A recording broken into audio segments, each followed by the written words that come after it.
Okay, guys, we are live. So for those listening at home, welcome to the Live from Sword Coast podcast. My name is Kevin Madison, and I will be your friendly dungeon master this evening. And tonight, I can officially say that that is the case, because tonight we are playing the first actual session of our new campaign, playing 5th edition Dungeons & Dragons in the world of Blizzard Entertainment's very cool World of Warcraft. And with me tonight for our inaugural session is the star of the Heirs of Eversong campaign, Jeffrey. Everybody, I'm Jeff, and I am going to be playing Malanion Darkgift. He is a blood elf, and he's a warrior who fights with a large shield and a big warhammer. Yeah. And for those interested, I'm drinking the Singleton tonight. Nice. Very nice. Oh, I just found a bunch of my assets. Interesting. Okay, cool. So let's see. Let's take a look at what Malanion looks like here. So here we go. We got one image of old Malanion there. He is a pretty badass warrior. So for those listening at home as well, if you're curious what rules we're going to be using as well, in addition to the standard like Player's Handbook, the 3 core books, and maybe some rules for some other stuff, we are using a hack for World of Warcraft or World of Warcraft 5th edition that I found online, and you can find a link to the full rules in the description of the video. It's a really cool fucking package, and it's really reading them is what got me excited to try and take this thing out for a spin. So if you're curious about the rules we're using, I definitely would encourage you to click through and check that out. But you're not here to hear me talk about, at least Jeff isn't here to hear me talk about the very cool rules that I read. What we're here to talk about is Malanion what is his name? Dark what? Darkgift. Darkgift, right? Malanion Darkgift. So the our scene opens with kind of like a black screen with yellow lettering or white lettering on it, and what it says is that for 7,000 years, the elves of Calphalos lived in a perpetual spring. The elves became masters of their environment, secure behind mystic barriers, and pushing advances in magical studies and arcane science to undreamt of heights. And then the Scourge came. And our scene opens with a view of Silvermoon City. Or Silvermoon is really just what it's called. What you see on the screen there, Jeff, is a pretty good reflection of what Calphalos was like after the Scourge. But what you can picture before is a realm that is existing in the architecture is correct there, but the crystals would be a brilliant blue color rather than the green that you see in there. The trees would be a lush green rather than kind of some of the autumn colors that you see in there, the oranges and reds. And what we see outside the gates of Silvermoon, let me show you what the gates of Silvermoon look like. So these are the gates of Silvermoon. This is the capital city. For 7,000 years, the High Elves have lived safe behind these walls. But what we see in front, with a kind of a cacophony of hideous snarls and waves and waves of these creatures are the agents of the Scourge. And this gives you a little idea of what we're looking at, Jeff. So in amongst their numbers, in the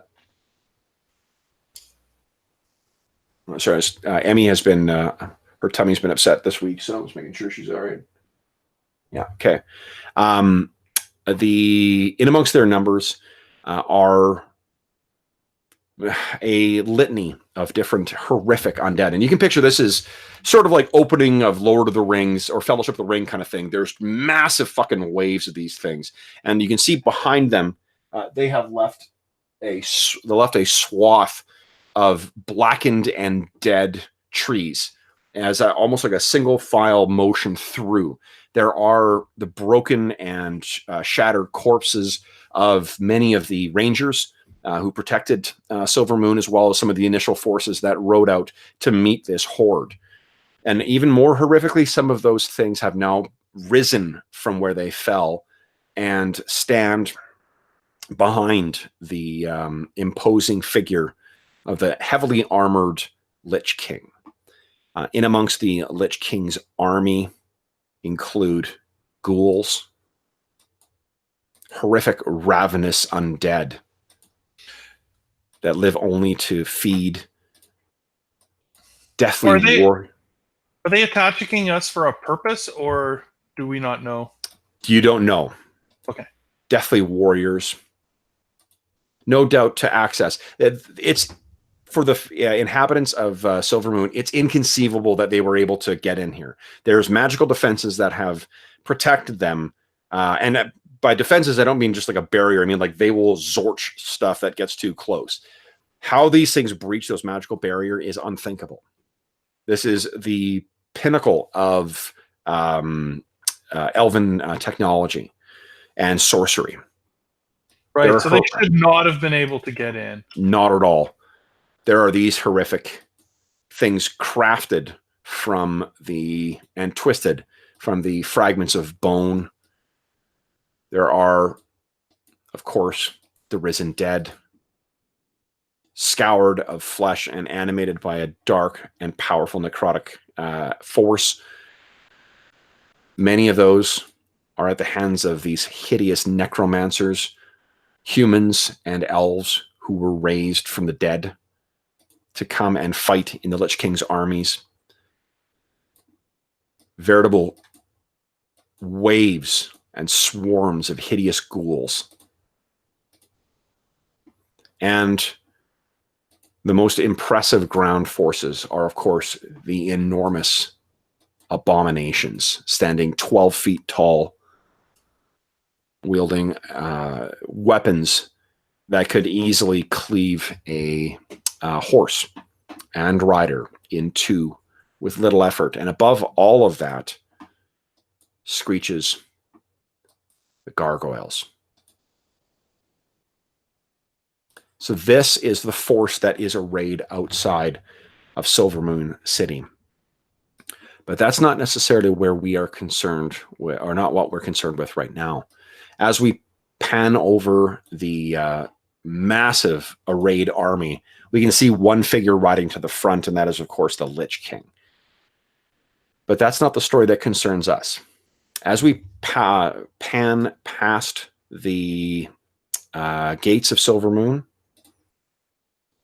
we can see the parapets along the walls are all manned by high elves.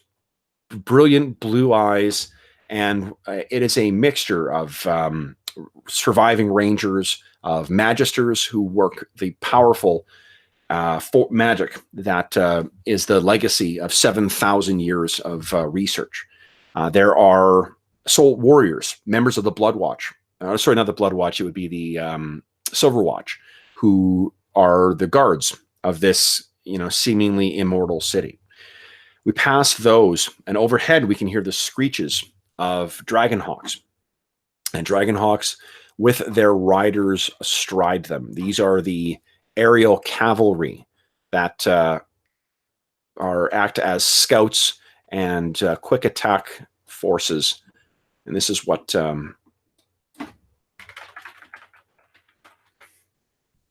this looks like. Jeff?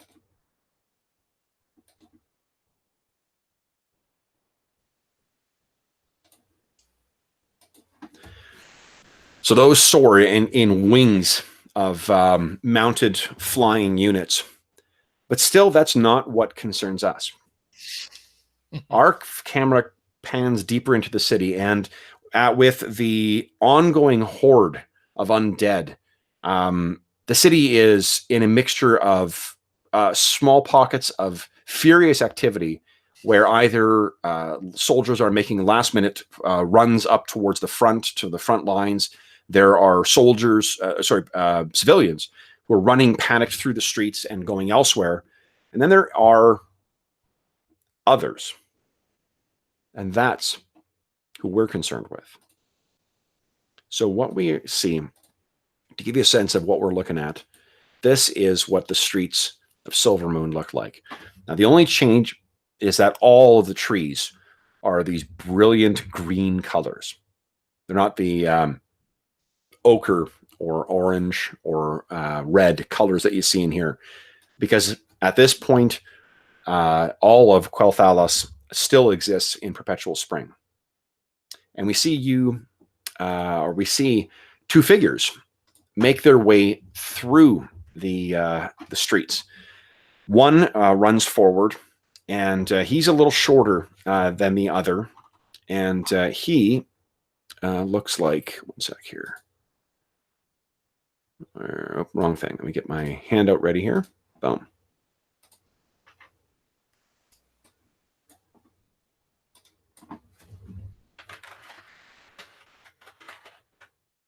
Character's last name again? Darkgift. Darkgift.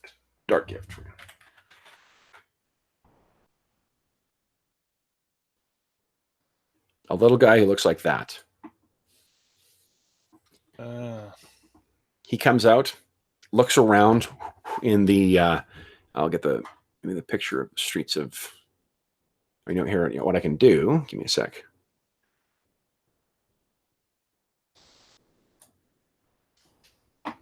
Okay, oops, wrong thing.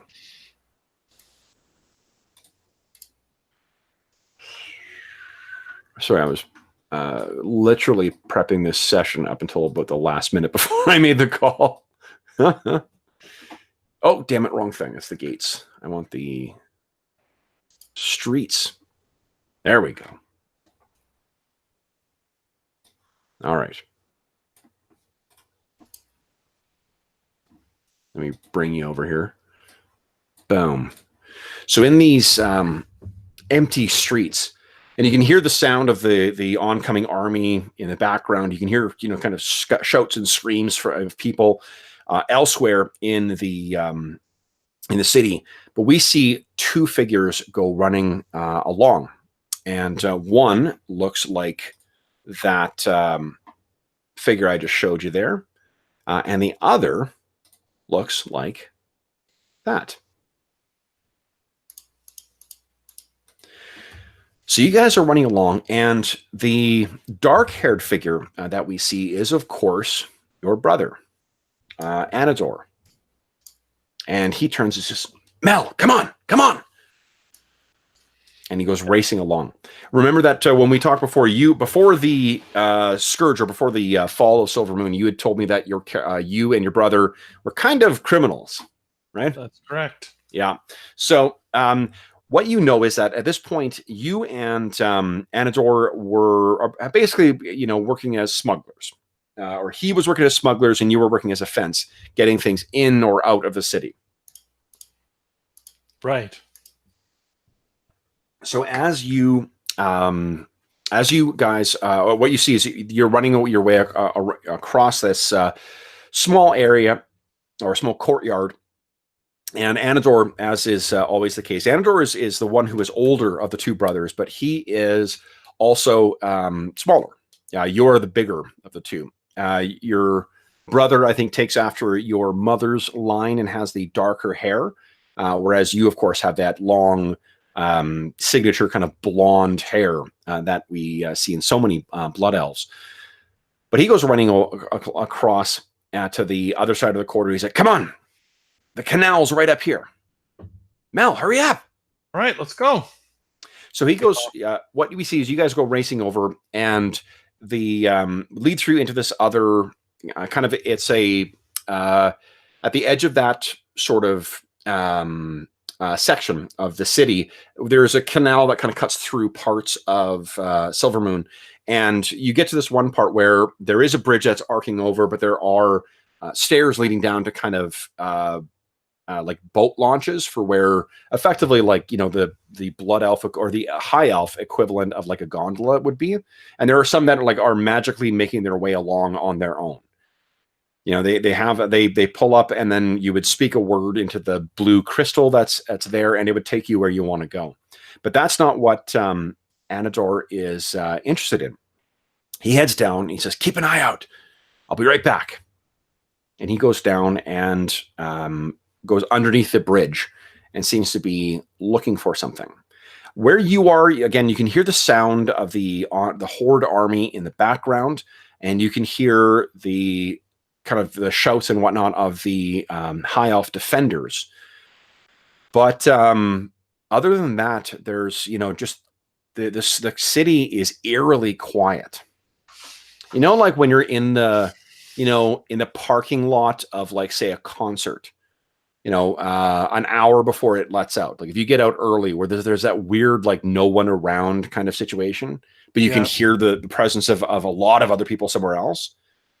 That's kind of the feeling you've got of both, definitely the presence of other people, but you also feel very alone in here. Now, am I correct in thinking that the way you pictured Anador and Mel's relationship before is that, you guys would have had like a place to operate out of? You maybe had like a wagon, or you had like a shop or something like that? Yeah, something like that. Okay. So where you are right now, it sounds like if you were the fence, Mel's more on the kind of smuggling, or not Mel, Anador is more on the like smuggling side. You've never, that he's got hideouts and stuff like that in a bunch of different places, but this is kind of a either a stash or a drop spot that you've never been to before. Okay. You're familiar, obviously, with most of, I think, Silvermoon, if not all of Silvermoon anyway, but you didn't know that he had a spot here. So you're keeping kind of watch out, and there's maybe like 1 or 2 points where you hear the sound of like booted feet kind of, going along. It's probably more either members of the Blood Watch or one of the other, kind of military, or not Blood Watch, the Silver Watch, or one of the other orders. What are you doing? Well, obviously, we're up to something. My brother hasn't quite filled me in, but I would be looking for the guards and doing the normal things where, I'm the lookout essentially for a role like this. He's the burglar. Yeah. So I am on high alert, watching for anyone who's paying attention to us or what we're up to. Okay. So it is a group of, it does sound like a small little patrol of guards that's, on a bit of a rush. And why don't we do this? Why don't you give me so normally you would have disadvantage on your stealth roll, right? Because your armor. Yeah. But they're distracted by something else. So I'm going to give you advantage on it. So it'll just be a net, whatever your stealth check is. Why don't you give me a stealth roll here? Let's see what, if you draw any attention for them. Oh, no. All right. So that's a nat 1, I believe, and a nat 20 you rolled in. What? That is amazing. Okay. So how do you think that this fumble kind of works out?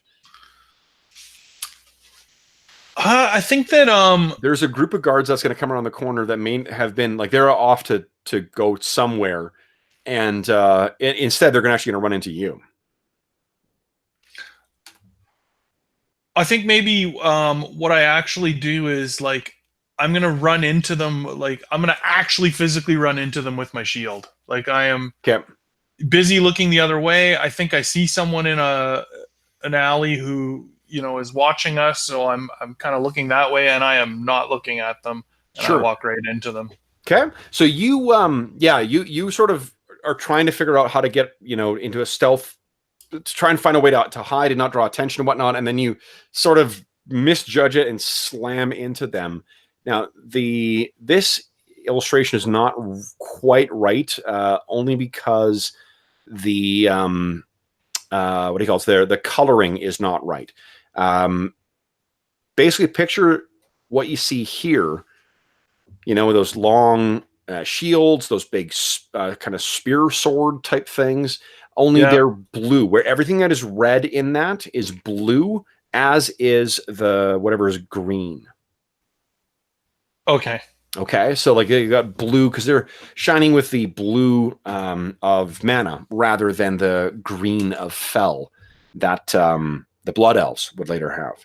So these guys come around the corner and bam, bam, bam, kind of all four of them, you know, there's 4 in the squad. They all sort of bang into you. And why don't you do this to me? Give me a strength check. Okay. Let's see what. Oh, no, hold on. You know what? I think in 5th ed, you actually can use your athletics. Oh, okay. Perfect. Yeah.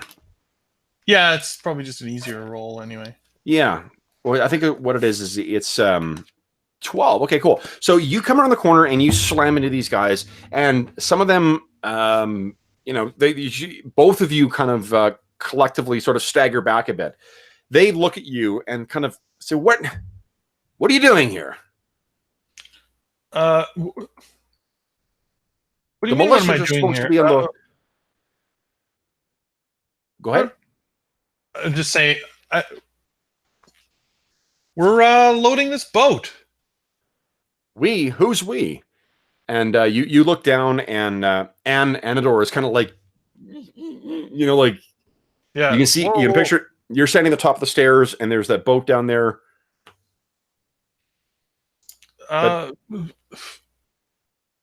My unit, my what? My brother? They look at He's you. just confused. Yeah. So give me, why don't you give me a deception check, please? I think there's a deception skill, isn't there? I don't remember. Yes, there is. Nice. Yeah.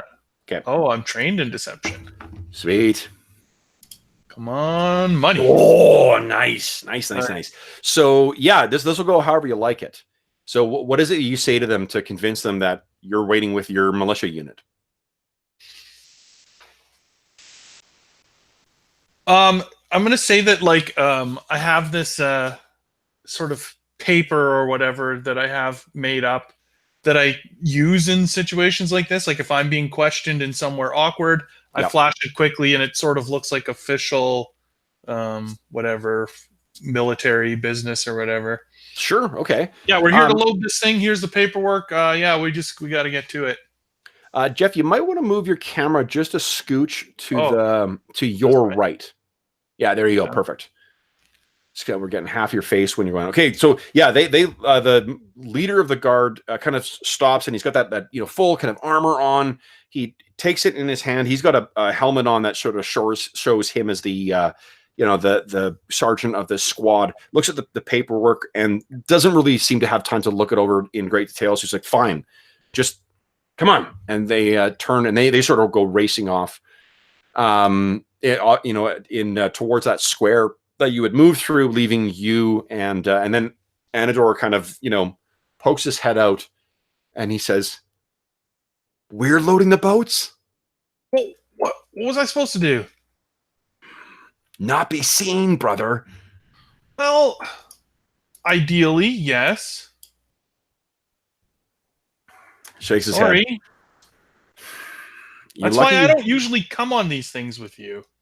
Yes, well, there's things that need to be done before the city falls. I'm optimistic. We can hope, but there's things that need to be. There's things we need to take care of before we join the others. Now, come on, one more stop, and he goes racing off in one direction. Come on, keep up. All right. So where he seems to be heading as well too is actually often kind of the it's kind of like the craftsman's quarters, but it's like the wealthier, like not necessarily the nobility, but like the rich merchants kind of quarter. And of course you think like, oh, okay, this is, he's really stealing something. Now, you guys at this point have obviously talked about, what you're planning to do and to get out of here. Annie is. Do you think you'd call him Annie if his name's Anador? What would you call him? Yeah, I think I call him Annie. Okay. So the knowing what I think knowing Annie, I'm guessing like he's not the like, hey, let's raid everything and get every last penny. We're facing the annihilation of our race. Let's steal everything and loot. But he still seems pretty insistent on making these last kind of runs here. And he did insist on bringing you along in the event that there was trouble. So right. This has been a strange day with Annie altogether. And where he's leading you right now as well is not anywhere that you've been before. It's not someone who you deal with. Like, you don't know why he's going here. So you make your way into this this richer quarter. You can picture there's one or two moments where you guys stop to let like a evacuating family kind of go by, and then he reaches the outskirts of this one shop. It's a building very much like what you see on the thing there. Only there's one or two sort of patios further up. Actually, there are in there. So picture like the tower that's on the right there. Only instead of windows, they're actually open to the eternal spring of Silvermoon. Okay. Okay. So you get there, and it's not a circular kind of thing like that. It's sort of more of like I guess it may be like a cul-de-sac like that, where it kind of goes in and there's buildings. Only it's one of the buildings tucked right in the corner. And you look, and all these stores have been closed up. He says, "Okay, this is the place. Now keep an eye out." The sounds of the oncoming horde are a lot louder here. You can hear the screech of the gargoyles. You can hear the bellowing of the abominations. You can hear the horrible crackling and explosions that come from the Magister's spells as well as those of the necromancers. If you look overhead, you can see that there's a furious dogfight or series of them that's being fought overhead between the Dragonhawk riders and the gargoyles and other more horrible things that have been risen by the Lich King. It's in knowing the geography of Silvermoon City too. You are much closer to the wall here than where you were before. And when you're sort of taking that in, and Annie says, "Hey, Mal, pay attention. I need you to keep a lookout here." Yeah, okay. All right. Relax. What are you so worked up about? Yeah. You hear sort of a screech, and there's the sound of a gargoyle winging overhead. And he looks up and he's like, "You have to ask?" What? Sorry. Okay, go. All right. Here, give me a boost. So you push him up, and he goes up, scrambles up it, and like he's born to it. He sort of scrambles up that wall, finds handholds that you would never have noticed, and he's up and over onto the balcony, leaving you in this kind of cul-de-sac on your own. What are you doing?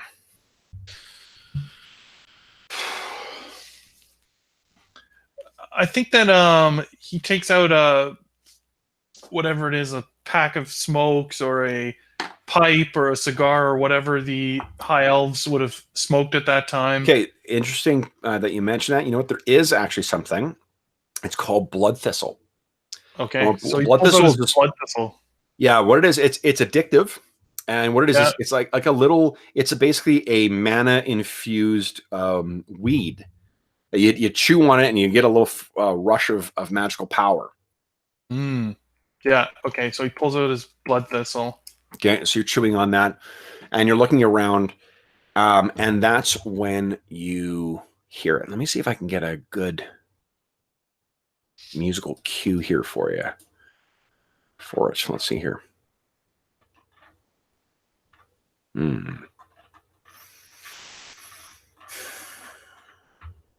These I need to figure out a way to get these magical these audio cues to work in the chat, because they really are very fucking cool. No.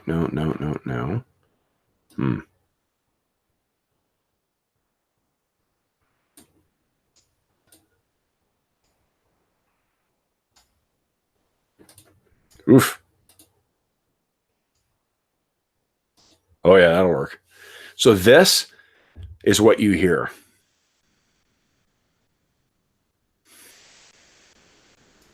An enormous explosion. And you kind of look over and you can see there's dust rising from maybe like 2 streets over. The walls have fallen. And you can hear the screech of the army and the call of the oncoming Scourge. What are you going to do? Oh, I am very stressed out now. I was very calm up until the fact that the walls went down. Is there? Do I see my? I can't see my brother. He's gone into the building. I'm just out here alone. He's up and he's into that balcony. Oh, sorry, he's in the balcony. Yeah. Can I see him? No, you're looking up and you can picture that you're sort of at the base. Like, take a look at where the figure is standing next to the tower. Yeah. There, that's basically how high up. So it's a good, like, I don't know, what is that? That's like 20, 25 feet up. Okay. You look up and you can't see anything. You look at the outside of this thing. It looks like this is some kind of apothecary's place. Yeah. I don't know. I'm stressed out. I don't know what he would do, though.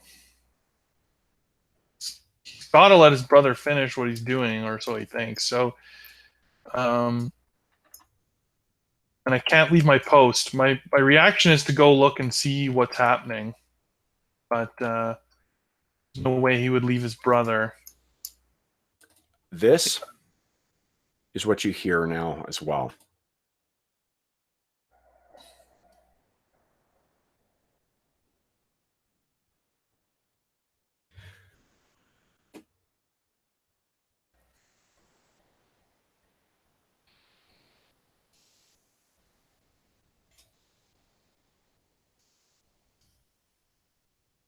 So, Jeff, why don't you give us a quick description of what it is your character hears right now?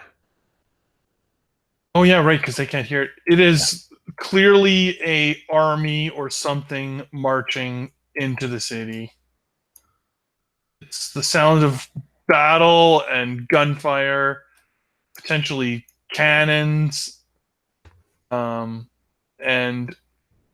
you know, the fanfare of the war.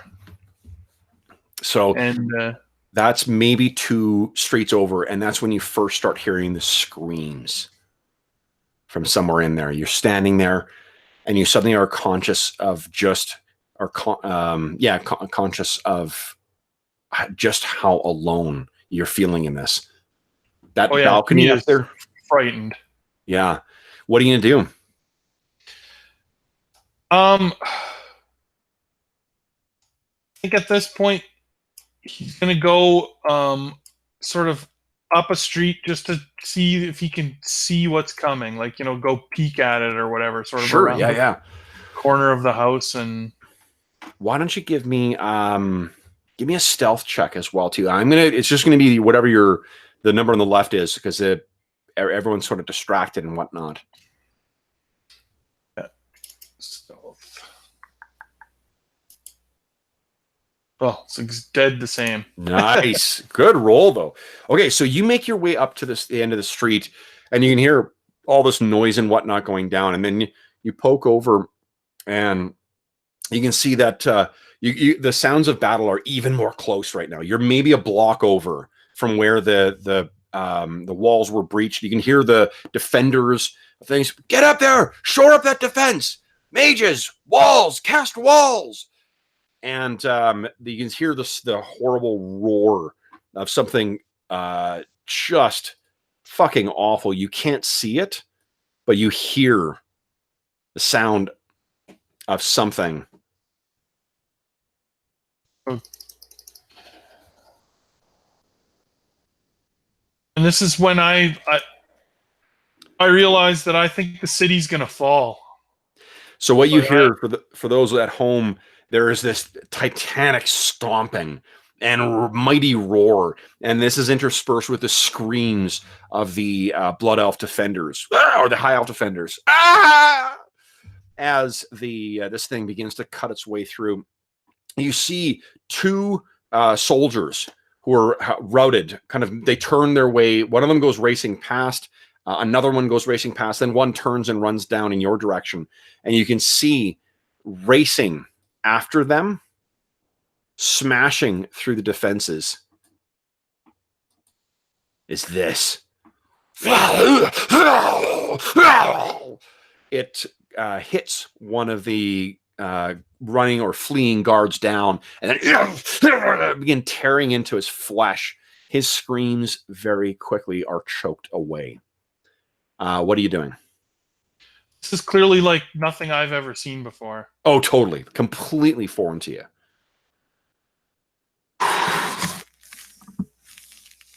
I'll run back to the building where my brother is. Okay. So you go racing back, and still no sign of Annie. I am now. I'll start screaming his name from the bottom. Annie! We gotta go! You hear from somewhere in the balcony. You have to call actually once or twice, and then he says, "Hold on, just another minute. There is no time." So at that point, let's just get a look. Oh, what am I doing here? There we go. Sorry, I'm just trying to make sure I've got the right map here.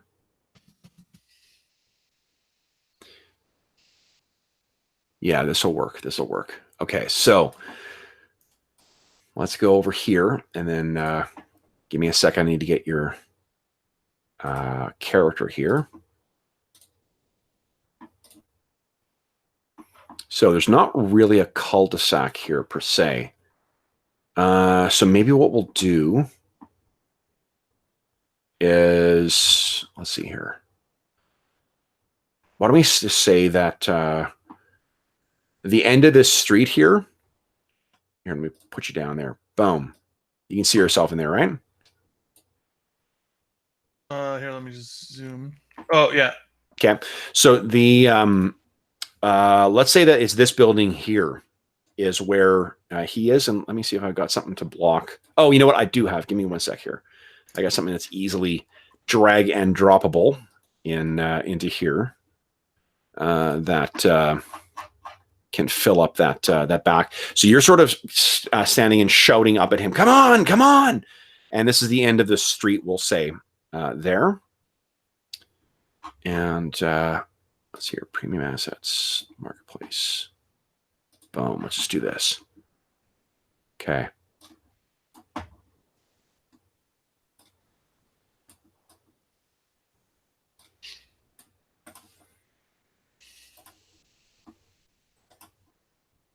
And I'm just continuing to scream at him like, "I'm not messing around.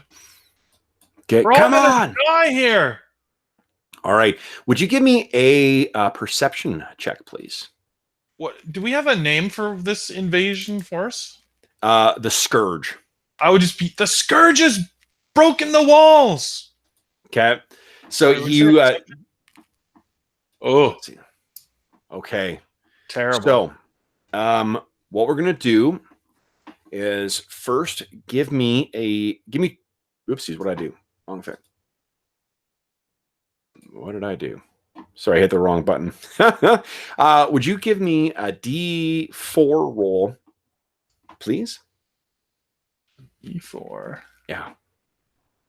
Yep. Oh. Okay, that's not bad. And then, yeah, give me one more D4 roll. A 3. 3. Okay.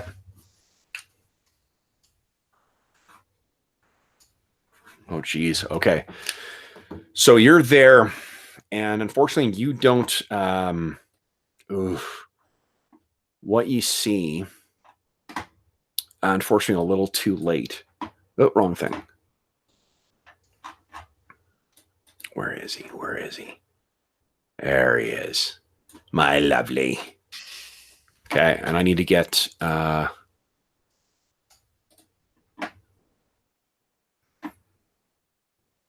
Okay, so what you don't see is lurking around the corner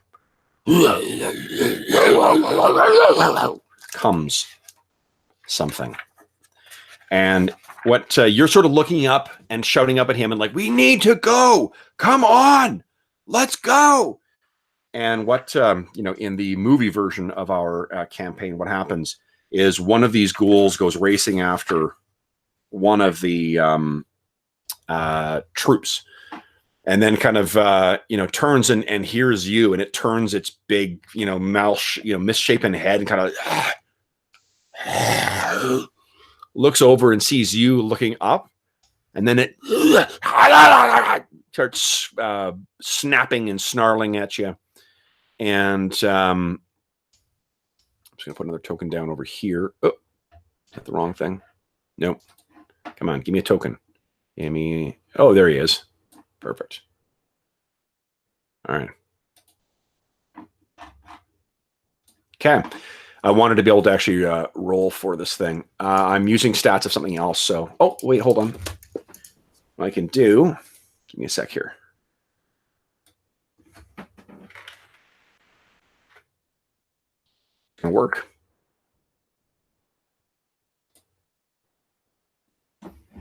Since I'm reskinning something, I don't want to have it. See if this works. See if I can actually make it work. Yeah, that'll work. Okay, cool. So what happens is this thing comes around the corner,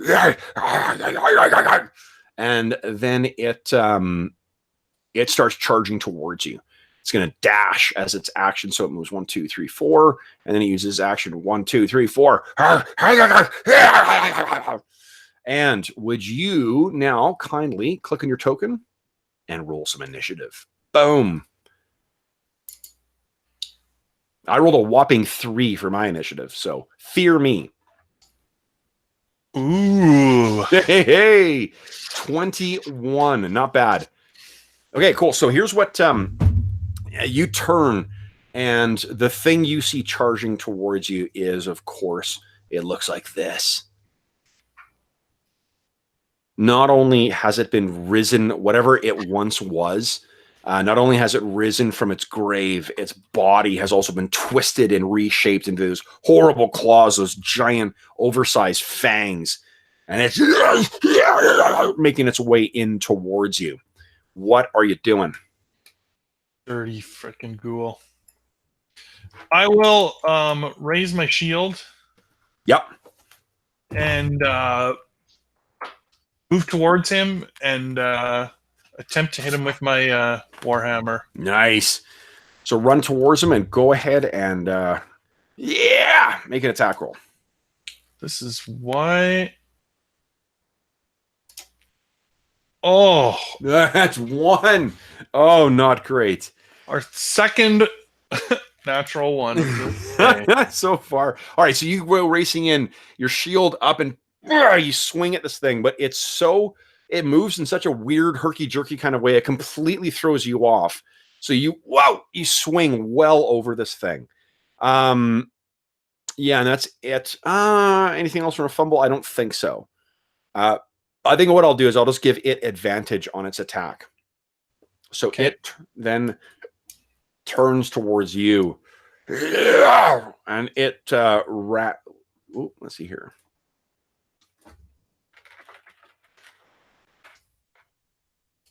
Okay. And I love roll 20. So easy to quickly rework shit. So here we go. This thing comes onto you. 22, I take it, does hit, though. Oh, yeah. Okay, let's do... Oh, you know what? Give me a sec here. I need to modify one thing here. Let's hear always roll damage. I don't know why it doesn't default to this, but... Okay, so this next roll is just going to be a damage roll. It's not attacking again. You take... Okay, that was on a crit, though, so that's not right.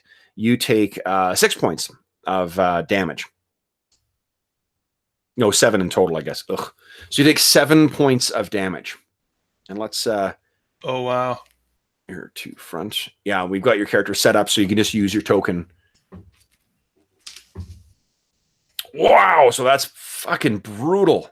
You can see why these things tore their way through the those Silver Watch guards. What are you doing?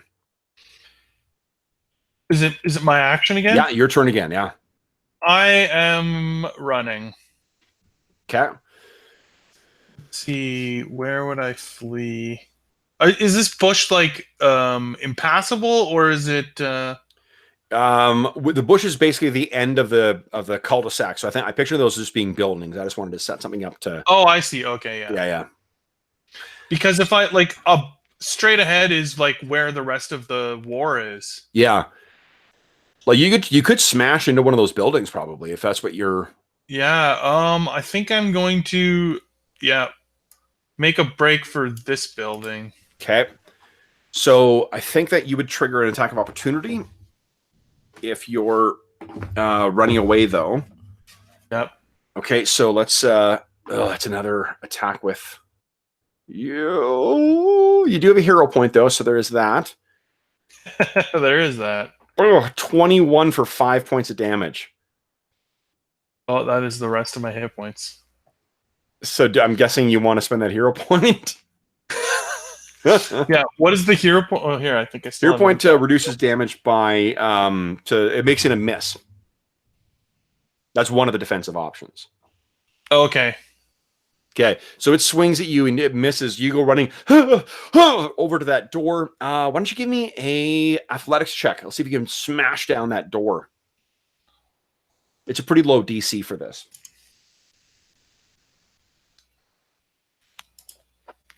Oh. Nope. But that is a pretty low roll. So you smash into the door. Oh, the thing is still coming. All right. So he'll... he was sort of running with his shield behind him and like hammered the door with his warhammer to try and smash it in. Yeah. Basically, as soon as it fails, he turns to face the oncoming ghoul. And then it goes racing towards you. And let's see here. Boom. Fucking nat 20. Good lord. This thing is ridiculous. So what's going to happen is Annie's going to spend his hero point. And as you're about to get down, something hits this thing in the head, like a glass vial or beaker of some kind.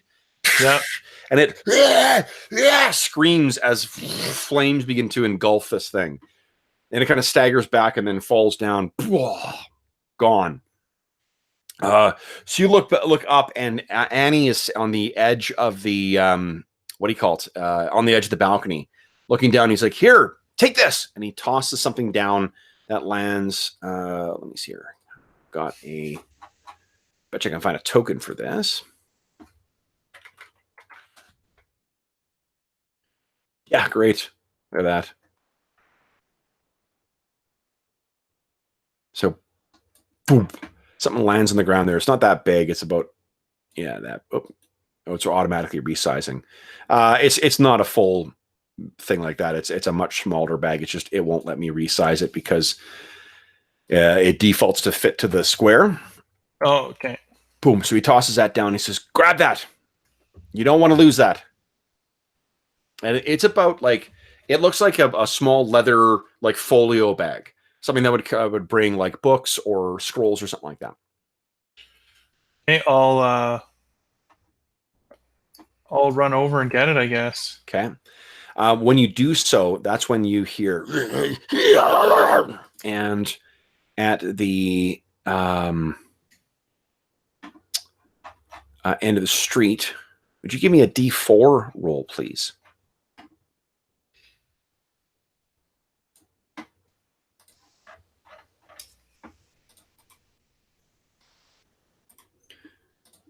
Two of the ghouls go racing by. Now, hold on. I need to make a perception roll for them. Let's see here. Well, their passive perception is an 8. You didn't tell me that you were doing this, but I'm assuming you were trying to be, to not draw attention, knowing that there was all this army out there, right? Oh yeah, I think so. I mean, so these things are actively looking, so you're not going to get, unfortunately, advantage. So would you give me a stealth roll at disadvantage, please? All right. So there's they nearly spot you, but then don't. So what do you think that looks like? I think he was just about to dart out and grab the bag, and then he sort of sees them right before they see him, and he hides here in this little nook of the building. Awesome. Okay, so then they turn and kind of with that hideous fucking face of theirs, their blue eyes kind of and their tongue kind of licks out between their fangs, tasting the air. And then you hear a scream from over here, and the two of them turn and go running kind of half upright, half, semi-bipedal, and go racing off in that direction towards whatever poor inhabitant of Silvermoon that drew their attention. They seem to have gone for now. What are you doing? Well, if they've moved on, I will run over and get that bag that my brother threw. Okay, so you're racing over and grab the folio. You pick it up. It's not very. I mean, it's about yay by yay. So I mean, I don't know, maybe like 3/4 of a foot by about maybe 2 feet, 1.5 feet. Okay. Foot. I don't know. Well, that's a foot, I guess.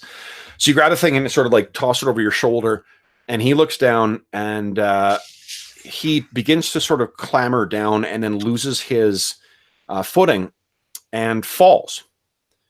And as he hits the ground, you can hear him cry out, "Ah!" And the let me give him his token here. So Annie hits the ground, and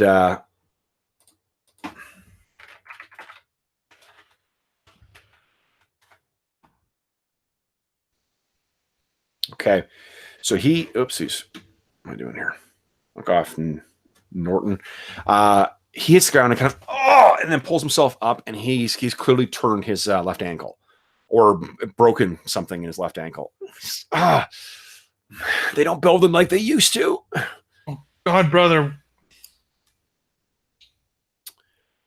Would you give me another perception check? Better be worth it. He says, "It will be. I'm sure it will be."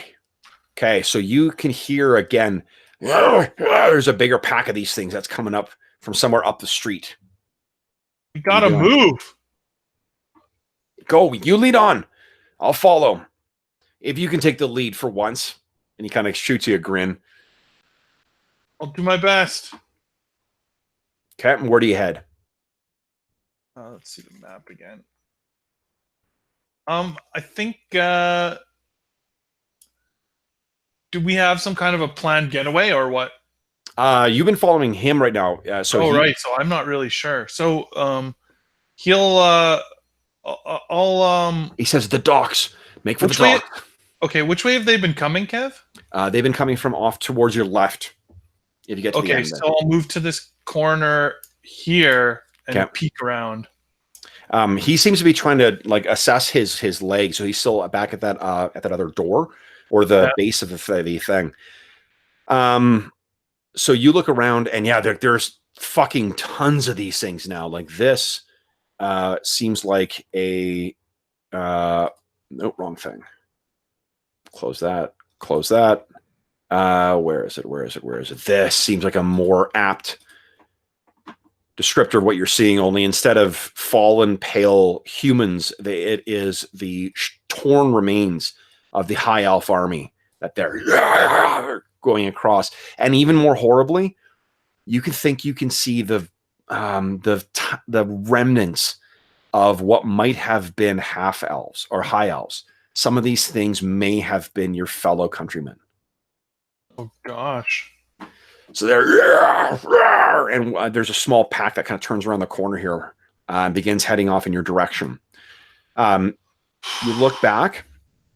Anador is kind of limping his way across the courtyard, like towards you. He's trying to make as good a speed as he can. You can hear the sounds of the sound of battle all around you guys, and that's when you hear a screech from overhead, and what you see swooping down, about 8 feet tall. When it's standing to the peak, is a gargoyle. Its hideous fangs or talons on the end of its claw swooping down towards Anador. Anador seems completely unaware.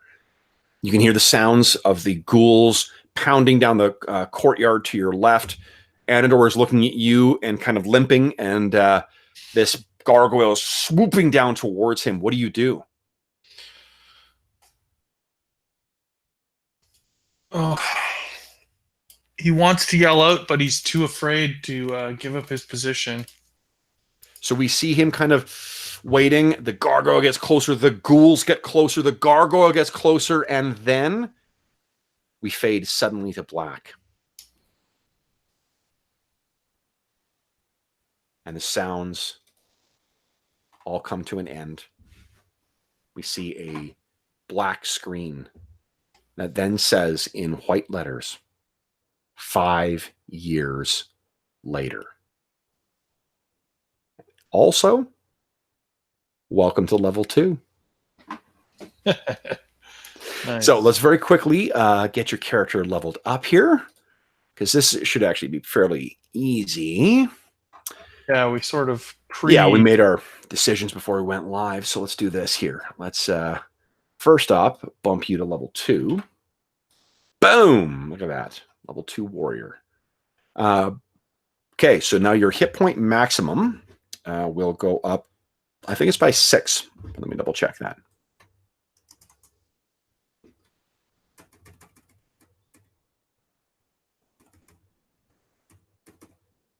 There we go. All right, so your proficiency bonus does not go up. You gain the rage ability. Your hit points at higher level. Oh, you know what? It doesn't give the flat XP. Well, here's okay. So what you can do, Jeff, I'm going to give you the option here. One of the interesting ways that it's an option from some of the OSR games is that at every level you roll all of your hit points or all of your hit dice. So like when you move from level 1 to level 2, you would roll 2d10. And then when you hit level 3, you would roll 3d10. And you would re-roll, like it's not that you're rolling a new dice each level, you're re-rolling all of your hit dice each level. Oh, I see. Yeah, so it's the interesting thing with that is that like you're always going to have 10 plus your con modifier at first level, but what I'm going to give you the option of doing is either taking the flat amount or just doing this option instead and re-rolling your hit dice, all of your subsequent level 2 forward hit dice at each level. Yeah, so it'd be 6. Yeah, that seems pretty interesting.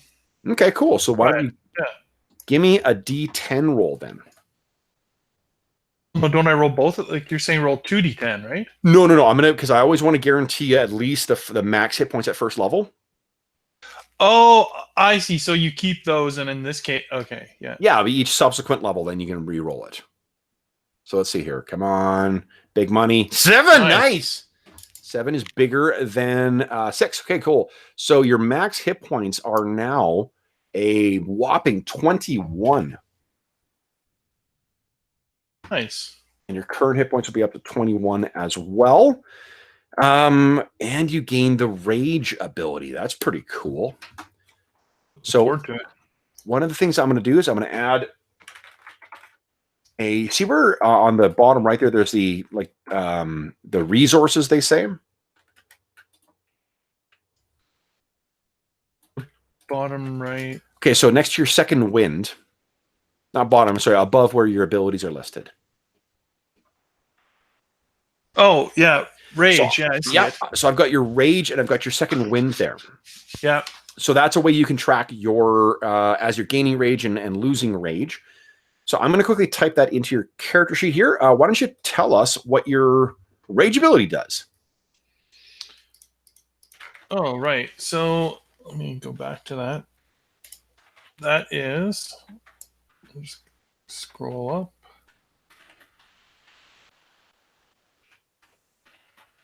up.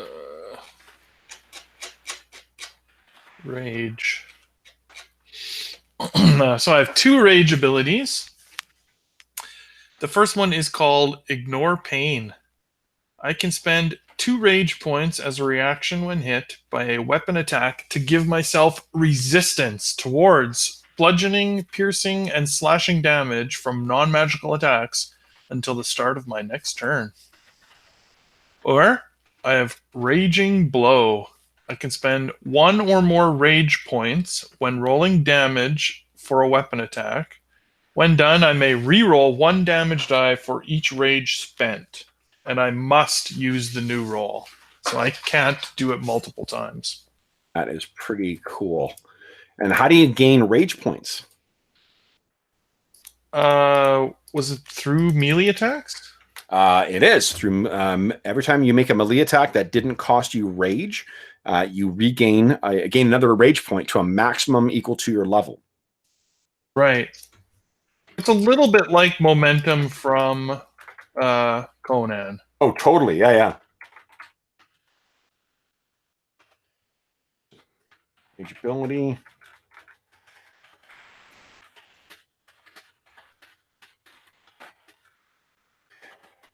So what? One thing you can do while I'm typing this out too, Jeff. I'm assuming that you kept that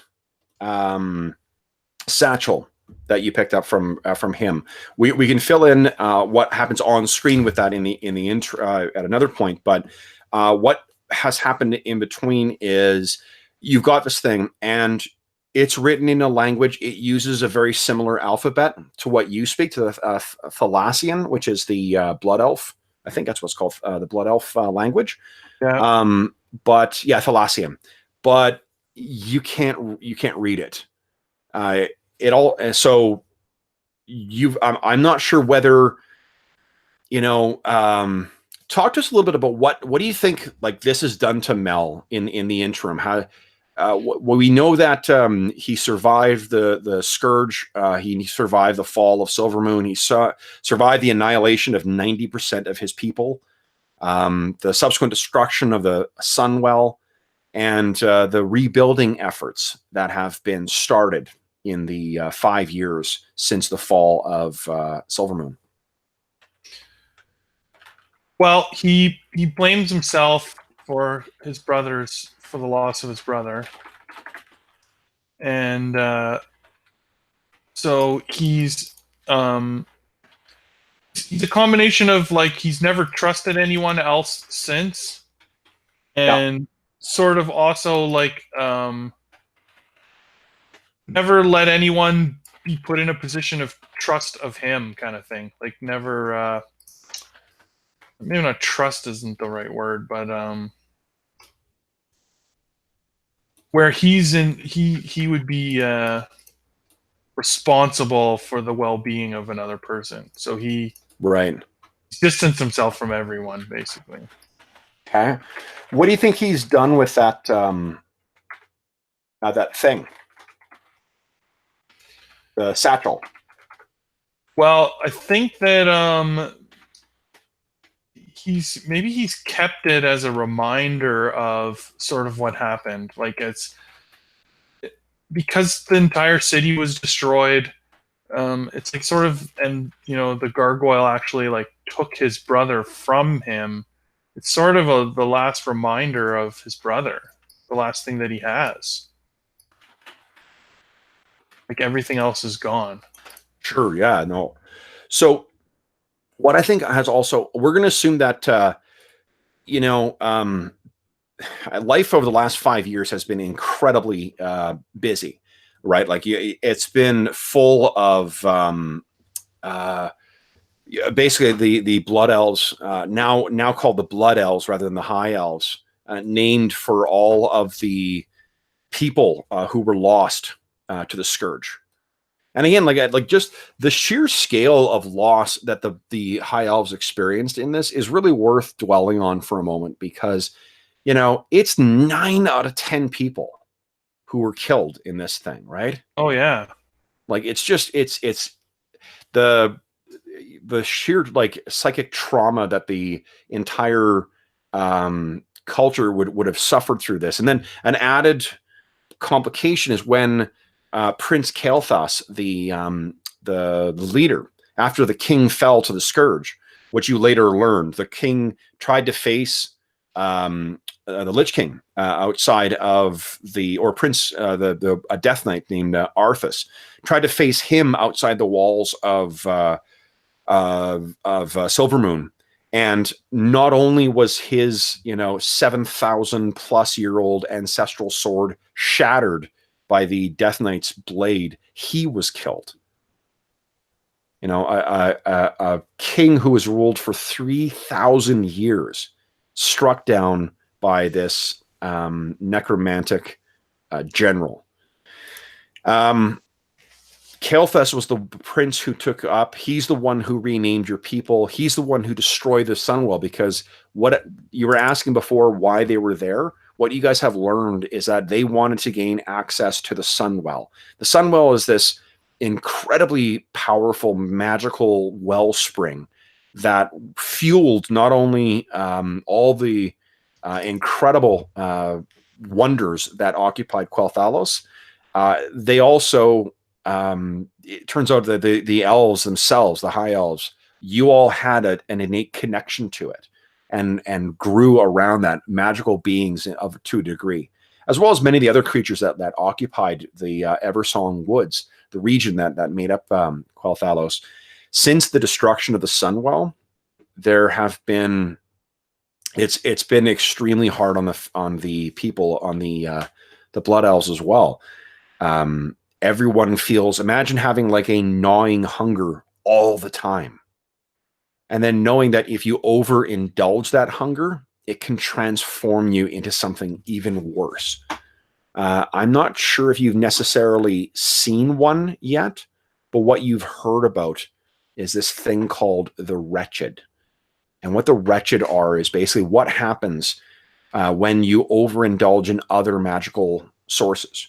We mentioned the blood thistle from before.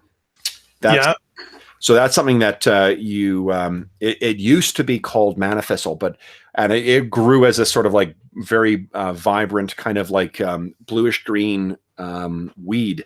It has been transformed just like the rest of Quel'Thalos, where once the Eversong woods existed in perpetual spring, always on the cusp or like just after rebirth, they've been transformed in the time since.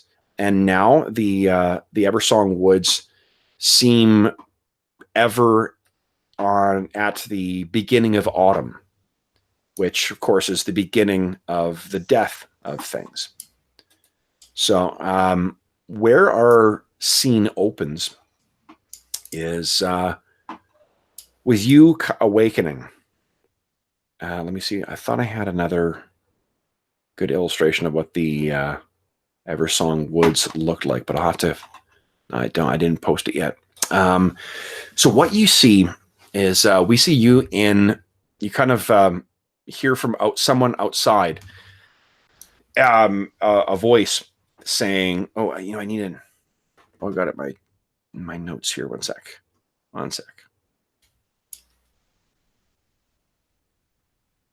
Oh, dang it! No, I don't. Yeah, you hear a voice from outside your. There we go. Your tent. You've like many of the Blood Elves, you have been forced to kind of take up residence where you can. Make use. You guys have all moved to a place called Sunstrider Isle, and on Sunstrider Isle, there's a number of small communities, including this place called the Spire. And I didn't think to post a picture of that either, but will between. But if you look on the left side of the illustration there, that's very close to what the Spire would look like. Oh, yeah, okay. Yeah, so it's a tall tower. As you can see, like the elven or high elven architecture or blood elf architecture has a very distinctive kind of look to it. Lots of very smooth, angular kind of lines, lots of swooping towers. And what you hear, where is it? Is someone, yes, okay, got it. Someone outside saying, Malanion Darkgift. Yes. And you kind of wake up. We can picture that you've been dreaming, as you do so often. You dreamt about the night that the Scourge came to Silvermoon. Right. So you're kind of drenched in sweat. The time as well too. You know, you grew up. You're really, effectively kind of like a child in comparison to many of the people who live. You are an adult, but in comparison to many of the elves that live in Quel'Thalos,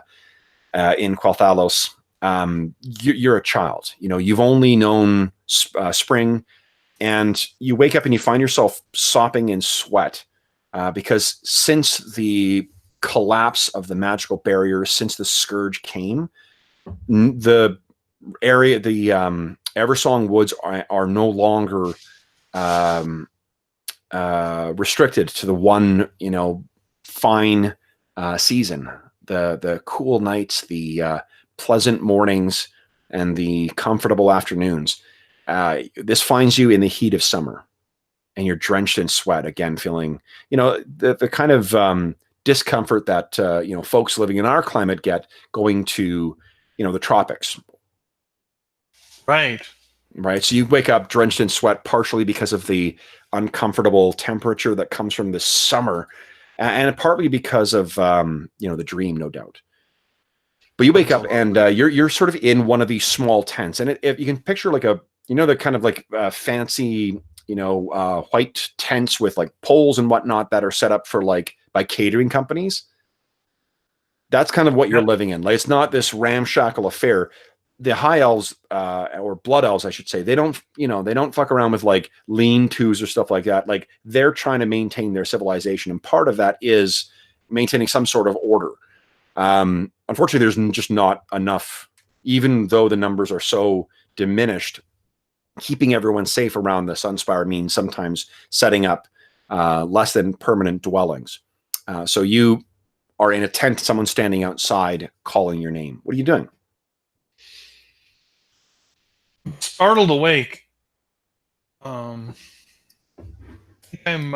would, even though someone's calling my name, I would take the time to clean up the sweat and, fix my hair, probably put it in some kind of a ponytail or something. Sure. And prepare myself at least a bit. Like, not that he's super vain, but, just waking up from a nightmare, he would, do something to present himself a little better.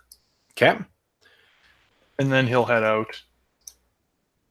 So you of the tent. One sec here. I'm trying to find the name of someone here that I want to use. That's it. Okay, sorry about that. No problem. I had a name listed and it was the wrong one.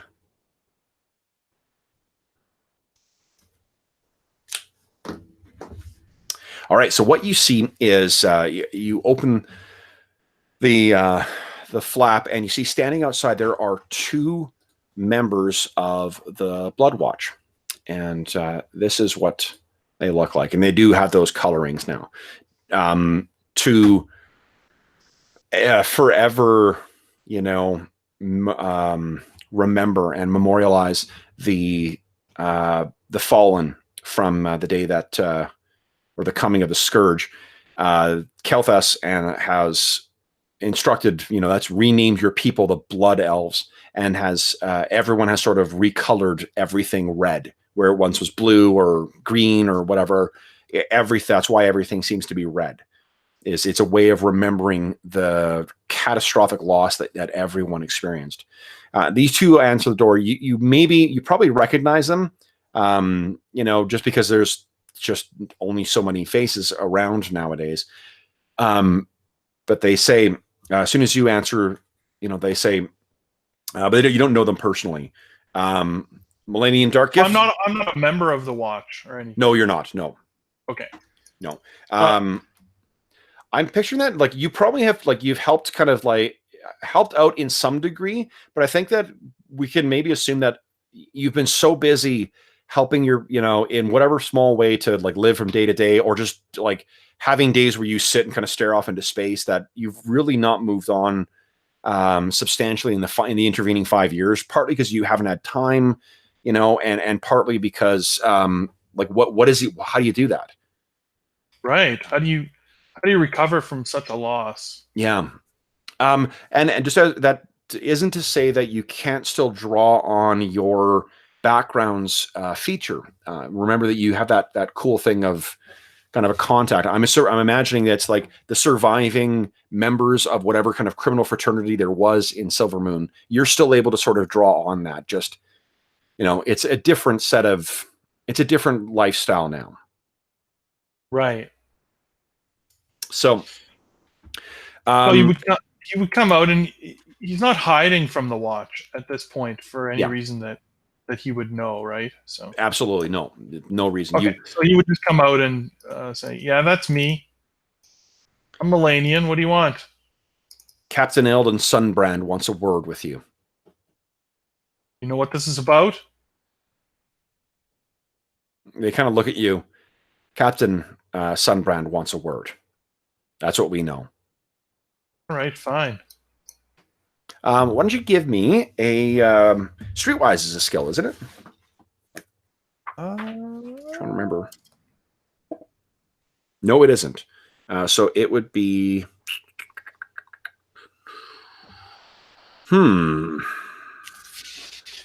There's investigation. There's perception. There's.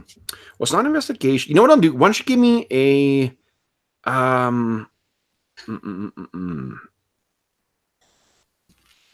There's an insight. Yeah, give me an insight roll. Let's see how canny you've been. And I think I will, because of your background, I think that you're going to have advantage on this. Okay. Didn't even need it. So Captain Sunbrand he was part of the Silverwatch, and he is now one of the basically one of the leaders. The Silverwatch was effectively like a combination of militia or like a city watch kind of thing, and kind of like the immediate defenders of Silvermoon. In the intervening years, they have renamed themselves to the Blood Watch. Yeah. And I'll give you an idea of what this is. Not a full what do you call it? A full picture of it, but I think it gives you an idea of where, what the coast of and kind of the climate in Sunstrider Isle looks like.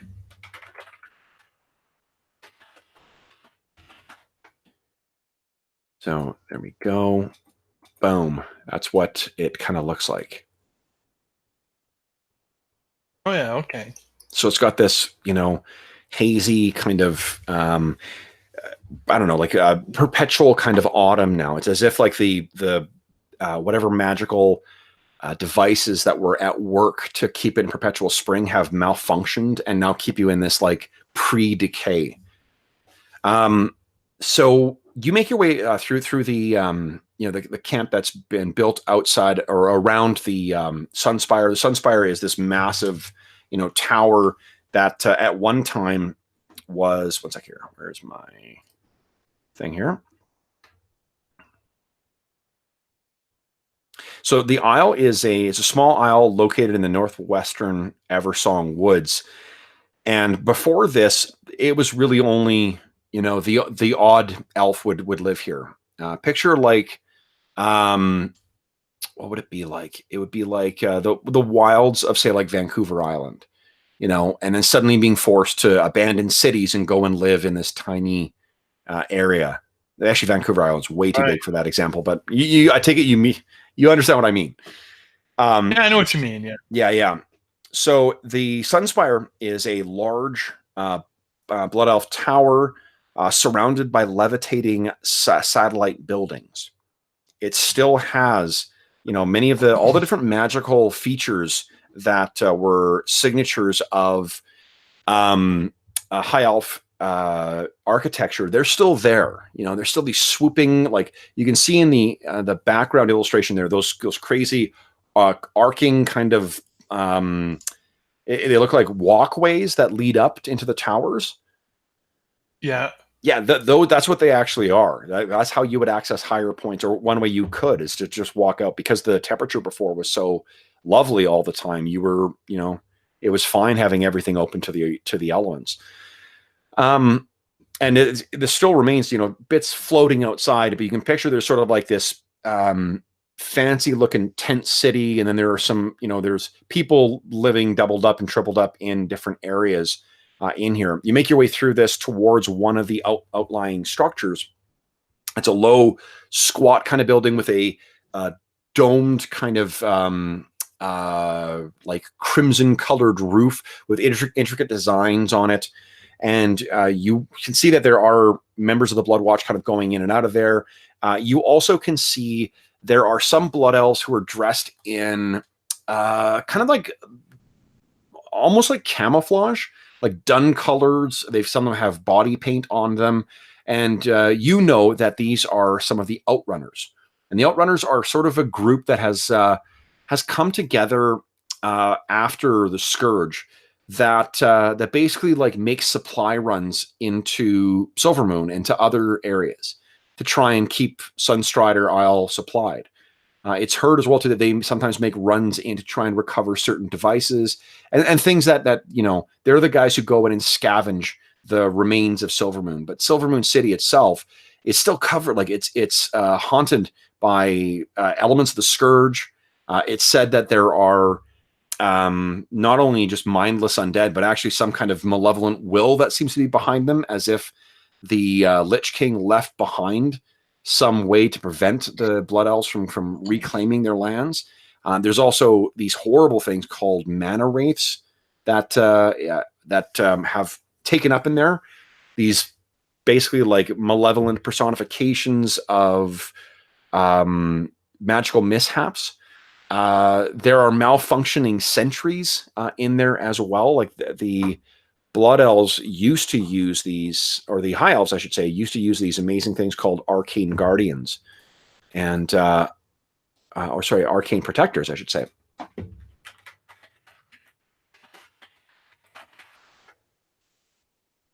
This is what they look like. These enormous, and those things stand probably about 10 to 12 feet tall. They're huge, powered by those. Cool. Yeah, but they've been malfunctioning, partly because of the damage to the magical kind of ambience of the Eversong Woods and Quel'Thalos, partly because they've been sabotaged by the Scourge, and sometimes just because they have not had the maintenance that's been required. So the Outrunners are the ones who go into the city and try and scavenge stuff. You picture like Will Smith making supply runs, or any apocalypse survival thing, the opening episode of Walking Dead, where they're trying to make that supply run into town. That's what the Outrunners do. Okay, so you see them kind of coming out as well, and you make your way in, and there are a couple of rooms in here. Normally the High Elves at the time would design very open rooms, things with big windows and wide open hallways and doorways and stuff like that. This room has been transformed to be more. It's a command post, clearly, and it seems like from the kind of hubbub that's going on right now, it seems like they're mustering to try and do something as well. And the two guys who have brought you in here, they sort of say, "Sit down, just wait." And there's a table around, where you can sit, or some chairs you can lounge in. This place, you would think that it looks like it may have been someone's, like, vacation cottage or something like that. Perhaps some noble from the nobility of Silvermoon. Yep. But it's been completely repurposed now too. And you can see there is a magical kind of illusion of the map of Silvermoon City itself. Maybe you've seen a map like once or twice in your life, and looking at it, you can see just how you can see all the different corridors and not corridors, the streets, canals, and all the different places, the parks that you frequented as a child and as a young adult. And they're almost the entire thing is sort of like in this glowing red. And there's only like one or two little pinpricks of blue in amongst the entire map. And you're kind of studying that stuff, and is there anywhere that you would think that would really catch your eye? Like any part of the city that you would really be like, would it be your home, like a park where you had a good memory, or would you be looking for that cul-de-sac where Anador was taken? I think his mind would still float to that cul-de-sac. He's just not over it. Yeah, right near the so you can easily identify that because it was so close to where the breach was. And you can see that the wall is still shattered. And it's all red. Everywhere around there is a glowing red. And that's sort of where your eyes have lingered when you hear he's ready for you. And you look up, and they lead you through. There's some people who go out, and you're led into this room that has a small desk in it, and behind it is another. Let's see here. What is? Oh yeah, okay. So it's another blood elf adult, and he's got some scars on his face, which is unusual for before the Scourge. It would be completely crazy. Now, this is a seasoned warrior. He has almost like platinum blonde hair, almost white, that's pulled back, or kind of like runs down his back. He's wearing this impressive scale armor, clean shaven, and he's got, of course, the green glowing eyes that all blood elves have now. He looks up and he says, "You're Malanion Darkgift?" I am. He says, "Have a seat." And you can see there's someone else who is sitting in the room too. Someone who's dressed in, it's a woman, and she is dressed in like a black kind of leather armor. And it has some, like, it looks very functional and it looks very well used. It's got the dirt of the road on it and stuff like that. She seems to have a kind of a weathered, and again, this is something that elves didn't have before. You lived in perpetual stability for seasons. Now you can see like kind of like crow's feet going in on her. She's got the weather beaten skin of someone who spends time out in the untamed wilds that now surround the remnants of Silvermoon. And maybe you've even heard rumors that some make it so far down into the Ghostlands, the parts of Eversong Wood and Calthalos that were completely annihilated, completely scorched, leaving not only hollow buildings, but the unquiet spirits of the elves that were slaughtered by the ongoing force of the Scourge. In fact, you think, could she be a ranger? I thought they all died. That would be very strange. But you're looking over, and then she seems to be just staring at you again, like green eyes, and she has slightly more red hair. It's more of a fiery kind of color and it comes. It's a little more curly, so it comes down in cascades.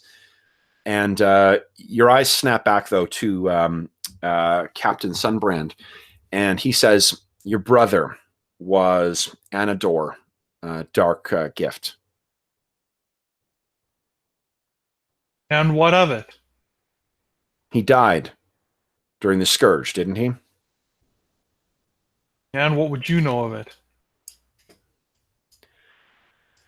Do you know what connections he had with the outside world? What do you mean? His friends? His acquaintances? What do you want to know? Your brother was a smuggler. What I want to know is whether he was also a traitor. Traitor? No way. Would you give me a perception check?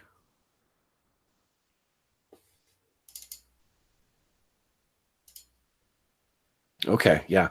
So you're looking at him, and his desk is is, again, like everything that you can picture of the Blood Elves. It's all this like beautiful artistry that goes into the craftsmanship as well as just functionality.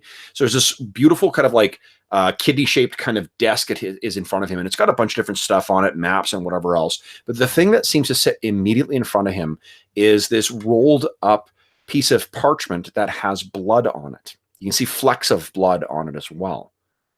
And the reason it catches your attention is there's also a very weathered kind of scroll case that's next to it.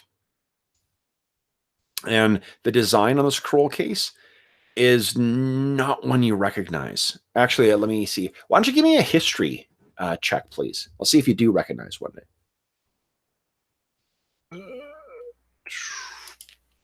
I'm not good at history.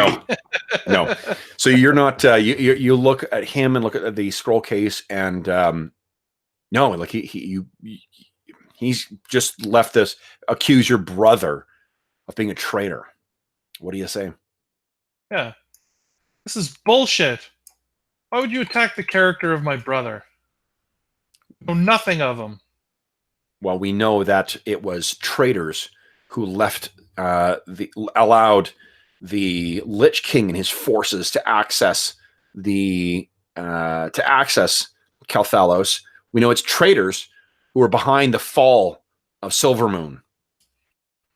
Well, I can guarantee you my brother had nothing to do with letting them in. And can you explain to me why our scouts recovered a document that makes reference to your brother?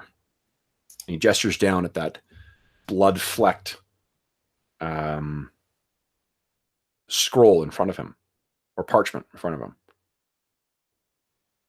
Why was your brother's name in a report recovered now, 5 years after his death? What was he doing? What do you mean, what was he doing? What does your report say he was doing? He says the reference is to making contact with your brother. Now, I'm willing to... I have no reason to suspect that you had such contact. We have made inquiries into you, and we've seen what you've been up to since arriving on Sunstrider, and see no reason to suspect you. So you may have been unaware. But what was your brother doing?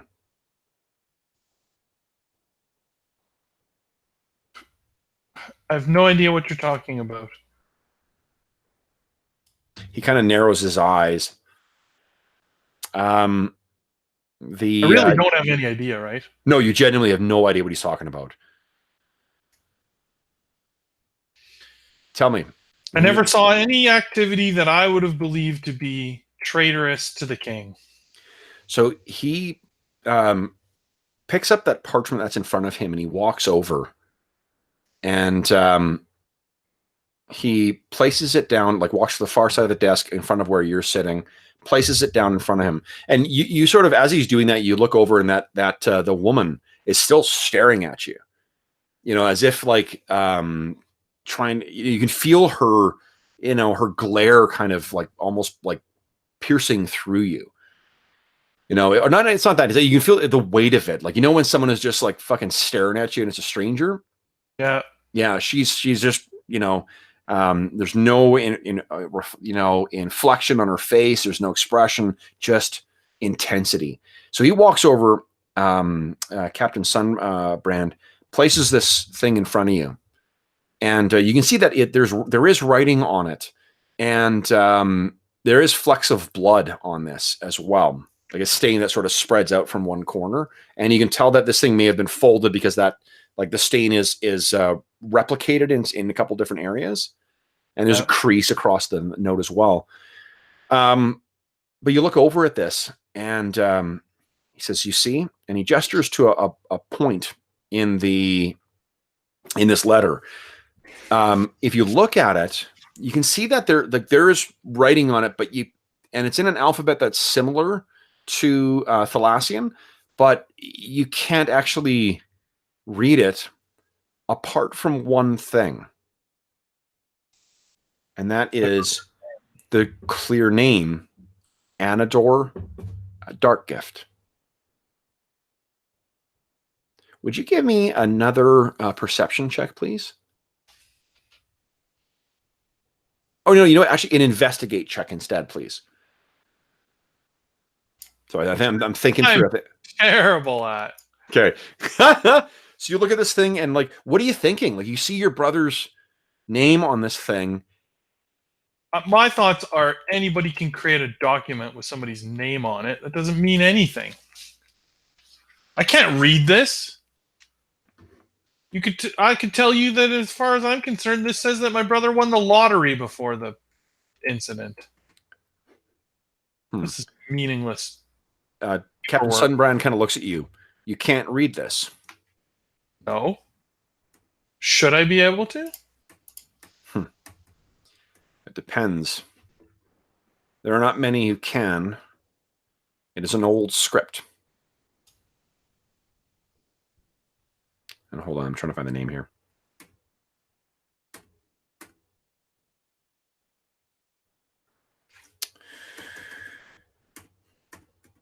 It's a script older than Thalassian.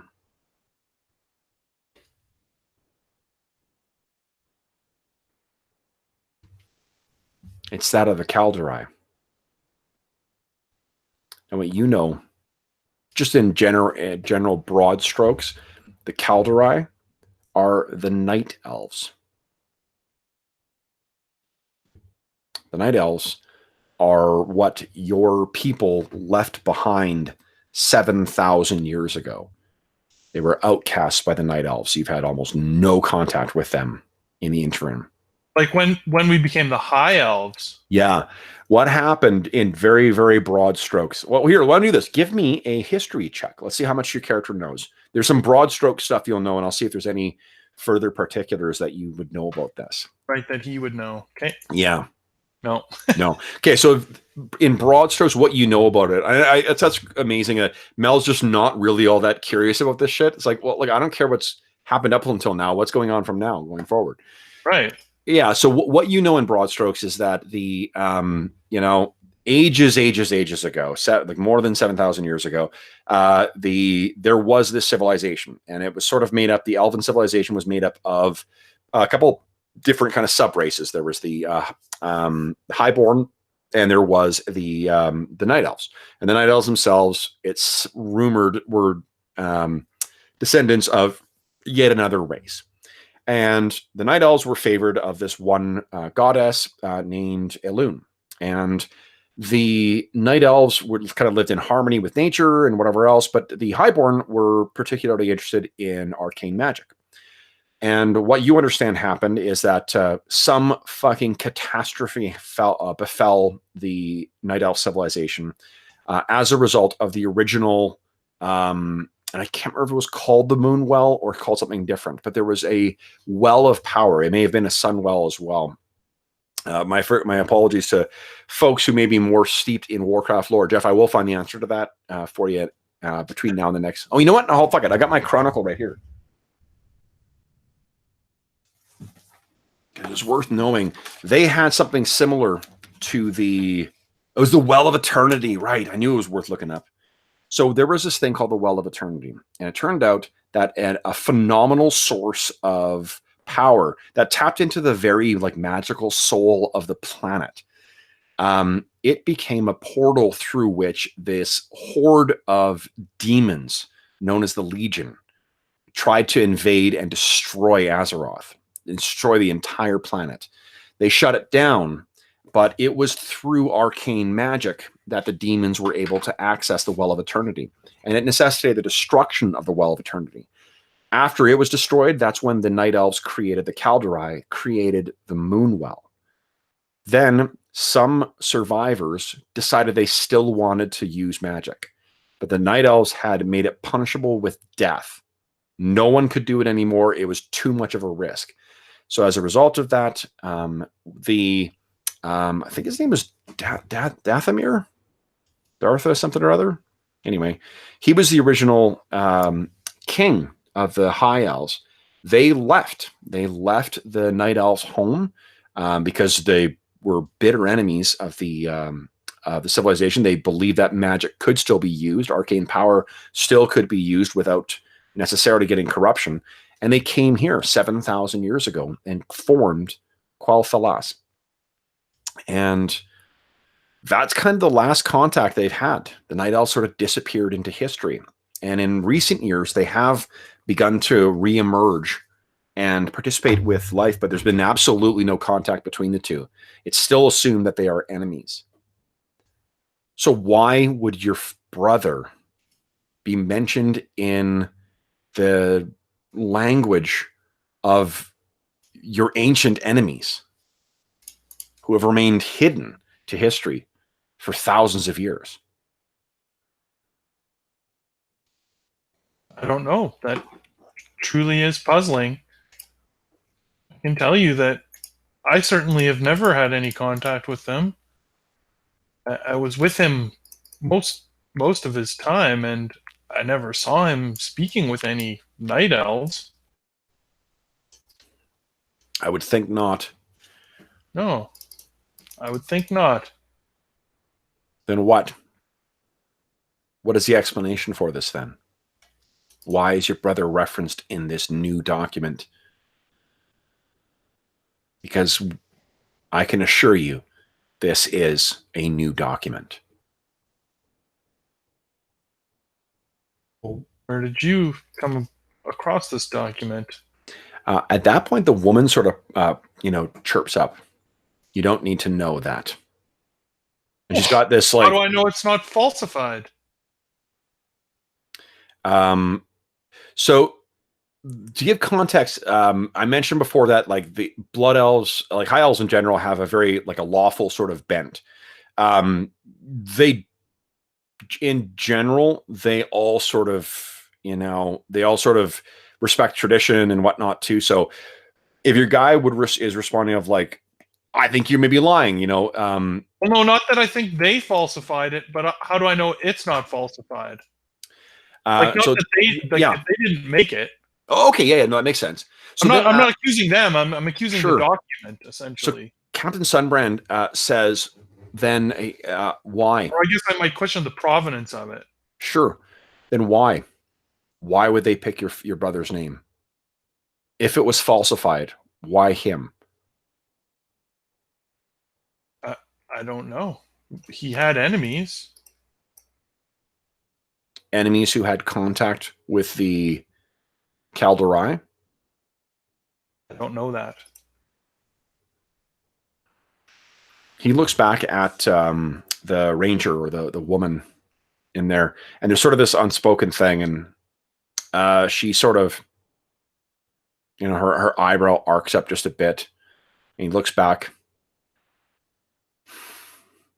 You're going to tell me everything that you and your brother were up to in the time leading up to the fall of Silvermoon. So get yourself comfortable. And we sort of can cut away from that scene. He's going to ask you like details about every single thing that you guys did. Now, is it a question? Like, sure. Would I be held accountable for crimes at that point? Like, would I attempt to conceal the crime part, or are sort of the crimes of the past? Like, I think I'm picturing that at this point, the petty things that you guys were involved with. You didn't murder anybody. things are so desperate for the Blood Elves at this point that, if you happen to be if you happen to be a bit of a ne'er-do-well before, you weren't fucking mugging people, you weren't like Oh, we were sort of low-level burglars, right? totally, yeah, like you were, because of the high level of magic present in the High Elf civilization, you like you guys would wisely steer clear of higher class stuff. Like you'd be stealing from like middling merchants at best, you know. And your brother did seem to get some pretty interesting. He did seem to have contacts that you didn't enjoy. That had contact with someone who was able to bring stuff in from beyond the barrier.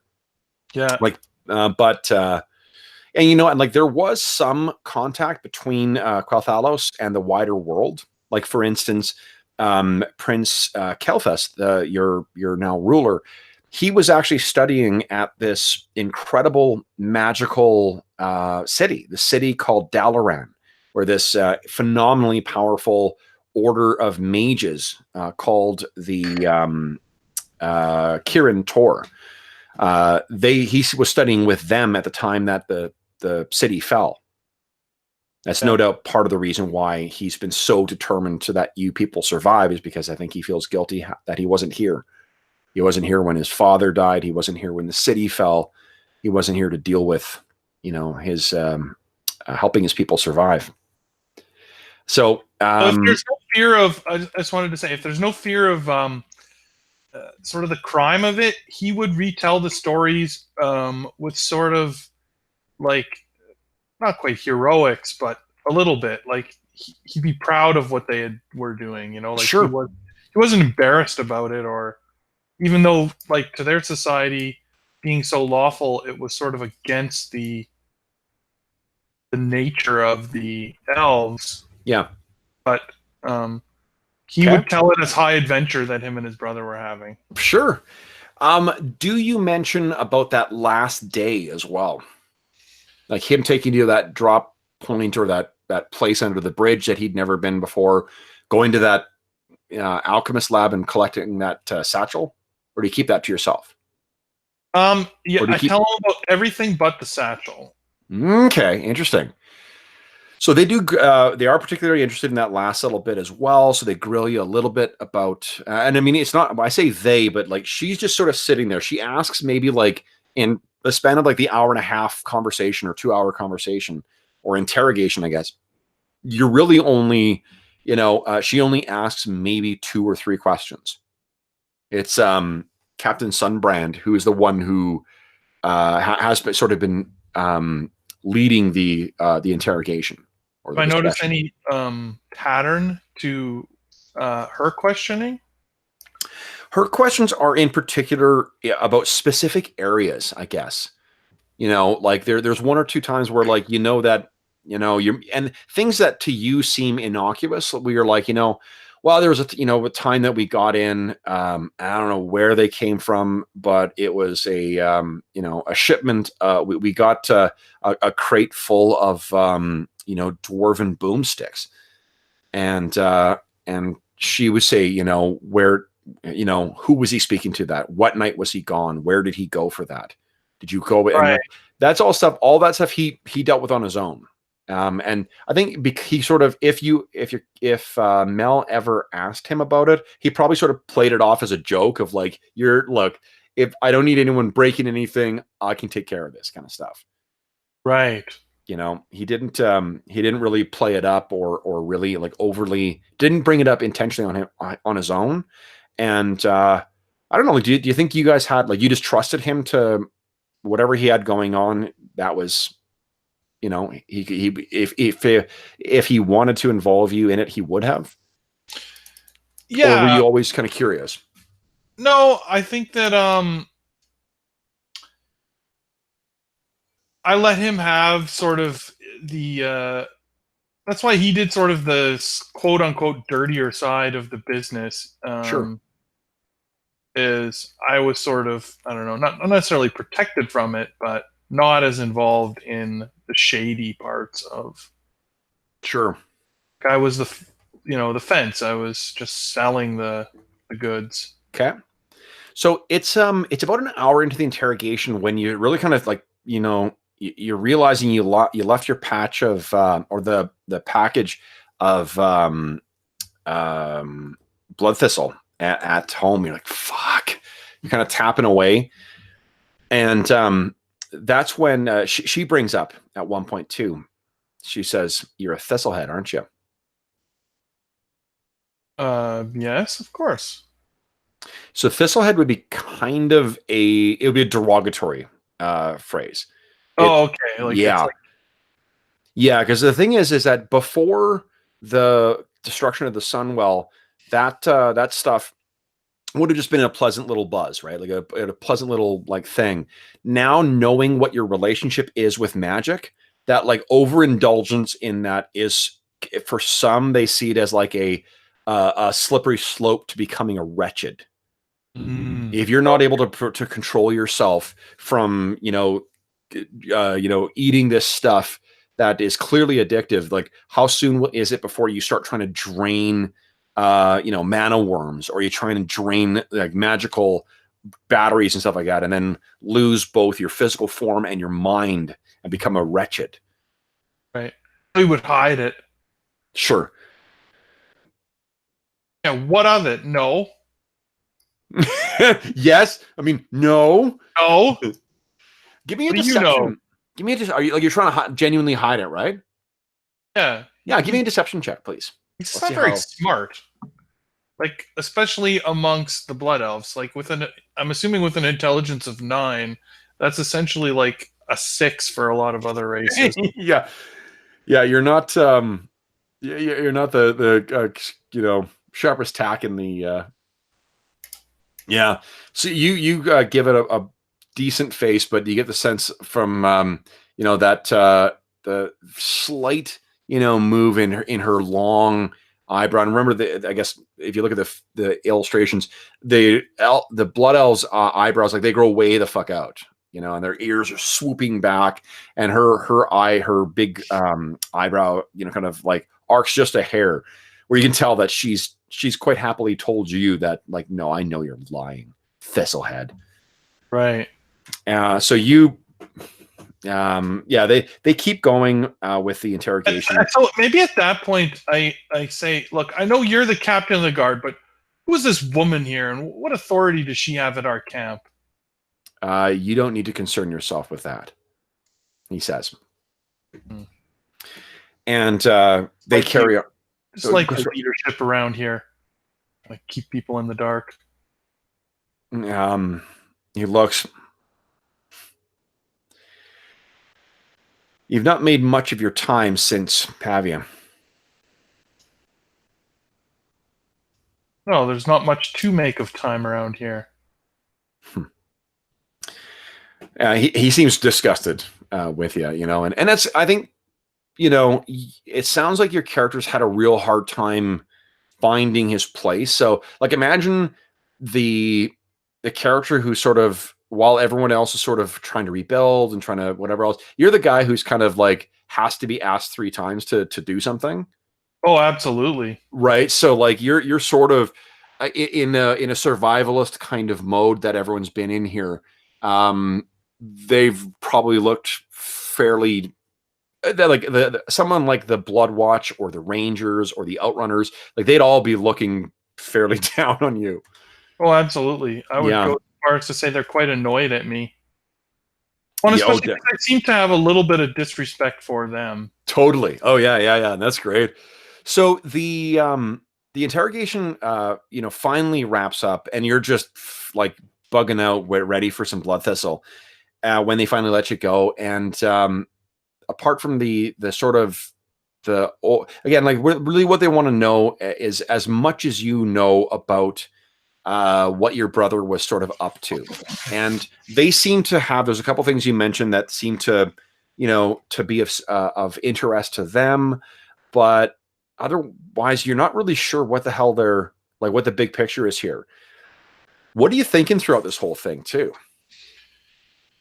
I'm thinking they have some other angle. I don't believe that my brother was a traitor. So I think that they're, pumping for information about something else. Maybe I'm thinking that what's in that satchel is maybe more important than I ever thought. Yeah. I'm definitely not thinking my brother was a traitor.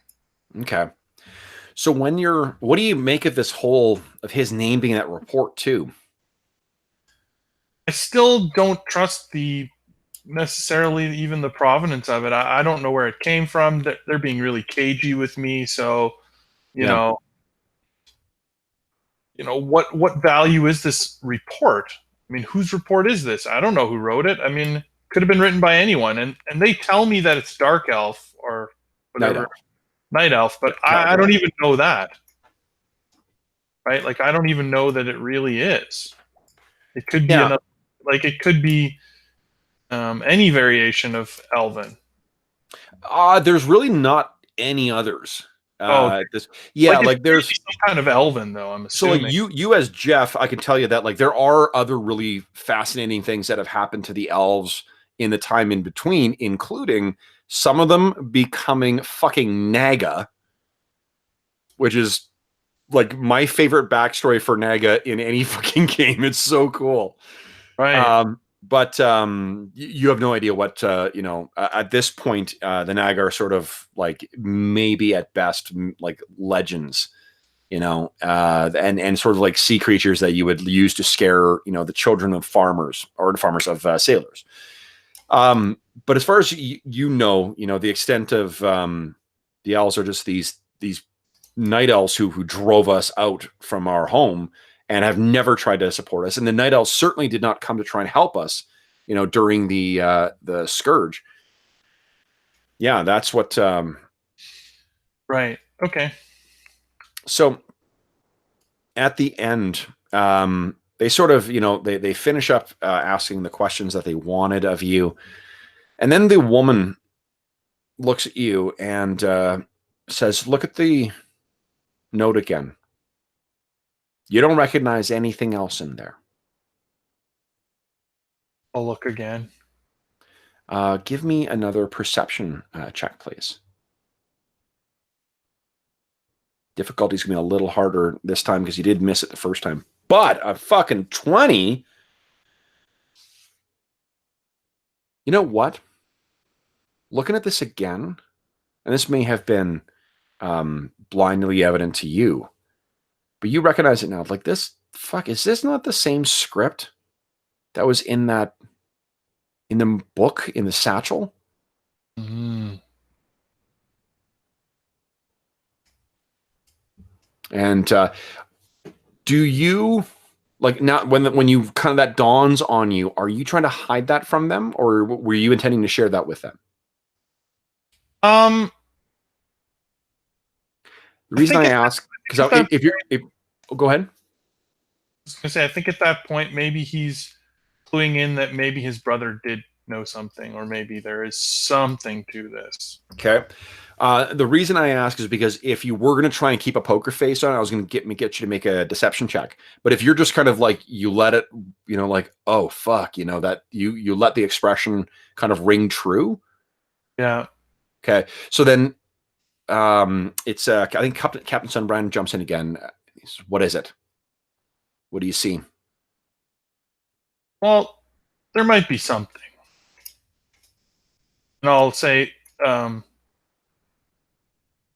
I'll reach if it's okay with you. I'll be back in a minute. I need to fetch something from my tent. I think it will be of interest to you. We will. Ularath, and the door opens, and this one of the guys who escorted you in. Yes, Captain.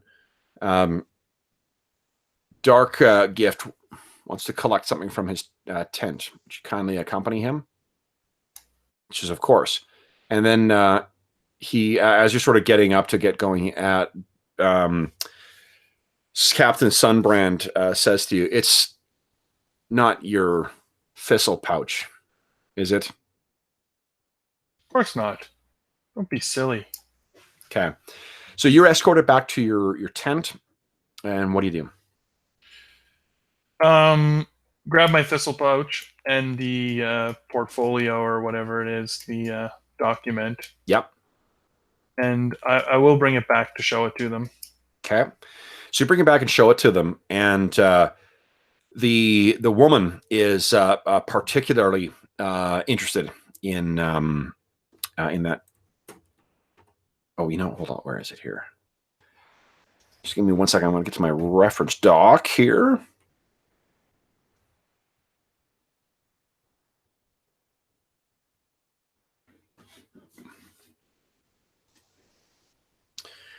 So, what? Oh,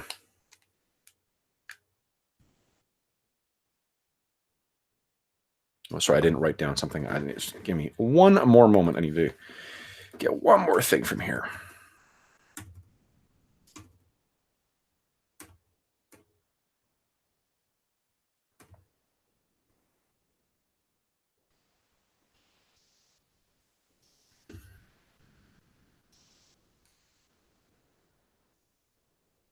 Okay, cool.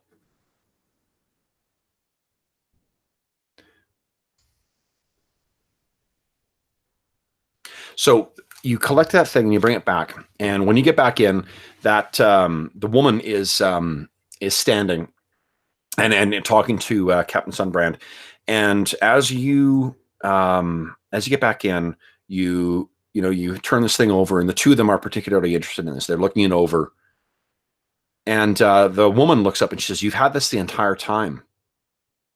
Yeah, it's And mine. Sunbrand says, "And you can't read this." No. Where did this come from? Came from the night of the attack. Where? Where in Silvermoon? Is the map still there? Yeah. The map is outside. If you want to bring him, yeah. Yeah, I'll say if you step outside, I could show you on your map. Okay. So you guys walk out, you make your way over, and you show them, I guess, where that is. And the two of them kind of study this and say, huh. You didn't see where he found this. No, I was down on the street watching.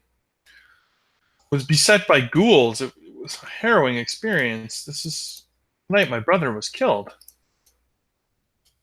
There were many who fell that night who should not have.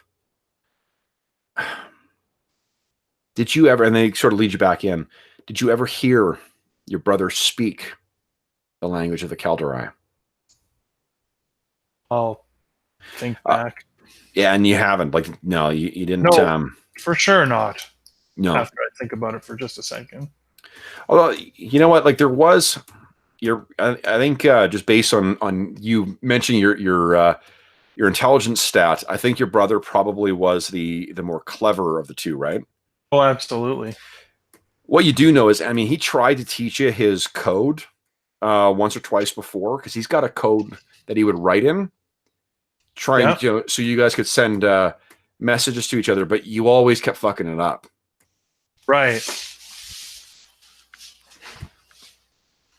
So I don't know if I would mention a code that we had. I don't know if that would even clue into me. Yeah, I don't know whether you would have even if you remember the existence of that, which I imagine you did. I don't know whether you would remember the particulars of the. No, probably not. No. Oops, I'm just trying to find the. There's a list in here for the languages, and I was trying to find where the heck it was. It's just a name. I think it's. Hold on. Darnassan, I think, is the name, the language of the Night Elves. There's a lot of fictional. Darnassian is the language. A lot of the fictional kind of secondary worlds that have come since Tolkien. There's a internal consistency or internal logic to some of the names in the languages in World of Warcraft. Okay, yeah. Mm-hmm. So, but yeah, it's in Darnassian, and the woman says some stuff to you in a language, and it sounds kind of like really heavily accented Thalassian, and you can't quite make out what the words are. And she looks at you and says, "None of that. You never heard him say anything like that." Have I? Is it like what he was? No, like it's Okay, then no. Yeah. It's like not. That's like nothing I've ever heard. Captain Sunbrand turns back to you and says, "Can you think, why would your brother have kept this from you?" Well, my brother always protected me from some of the dangers of our business. Yeah, Maybe they sort of maybe the people involved were shady, and he didn't want me to be harmed by them potentially. Clearly, some of them were traitors. You've no doubt heard that it was a traitor that allowed the Scourge past the barriers. Well, that's what you're saying, but I know it couldn't have been my brother. I was with him when the Scourge broke through. The woman says in a more agreeable tone than what she's used before. She says, "We don't think your brother was involved with that." But as she gestures at the note, this was taken off of the body of a Calderai spy 2 days ago.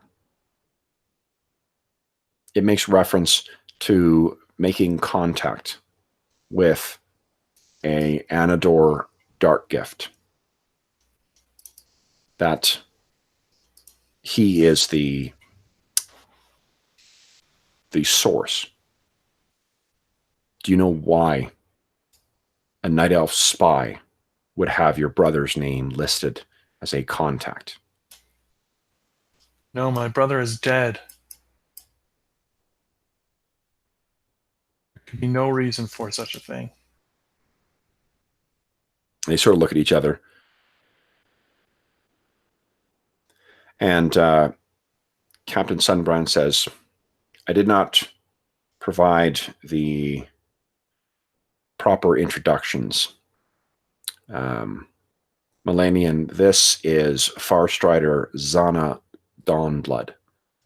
And the Farstriders are like an elite order of rangers.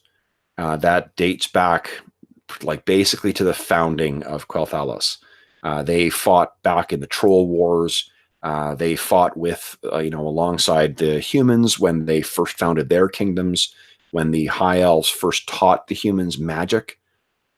They have, for millennia, kept the borders safe and ranged along both the borders and just outside the borders. Their numbers were annihilated. As with most of the Blood Elves, their lives, they suffered massive losses during the Scourge, but because they were on the very first, they were the vanguard that was thrown against the Scourge. They were disproportionately affected by this. So the fact that this is someone who lived beyond that, that's really something quite rare. Like she's obviously extremely tough. Yeah. Survived their onslaught. Yeah. It's kind of, yeah, like it's extremely, you're not sure you've ever seen a Farstrider. You know of them, but to actually meet one after the Scourge is really something. This is Farstrider, and I'll type her name out in the thing so you can see it. Quite blown away.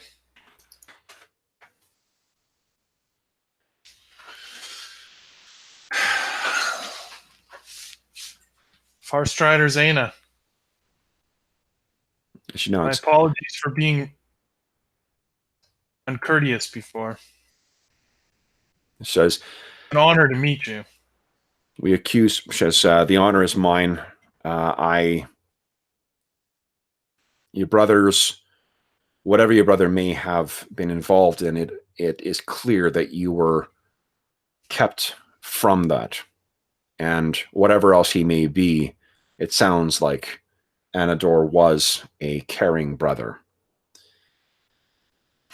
This is a mystery that we must solve, though, and we appreciate your help with this. The evidence and the information you provided will prove helpful for the Outrunners and for the Farstriders. Thank you. And Captain Sunbrand says, that's all we need from you, Malanion. Thank you. And what you're going to gain, Malanion, is you now have a rank 1 contact with the Bloodwatch. Nice. So your renown with the Bloodwatch is at a 1, which means you can now gain renown with them if you choose. And I think you've also got a contact with the Farstriders. Ooh. So what I'll do is I'll send you the kind of renown breakdown for it. It's going to be very similar to what we use in Barrow Maze. Yeah. But it's or what we use in the Tyranny of Dragons campaign. So just like in those, you can build up renown, you can gain new contacts, and you can also gain rewards. Okay, perfect. Okay, so I'm going to put it in chat. Just Two options, basically. Yeah.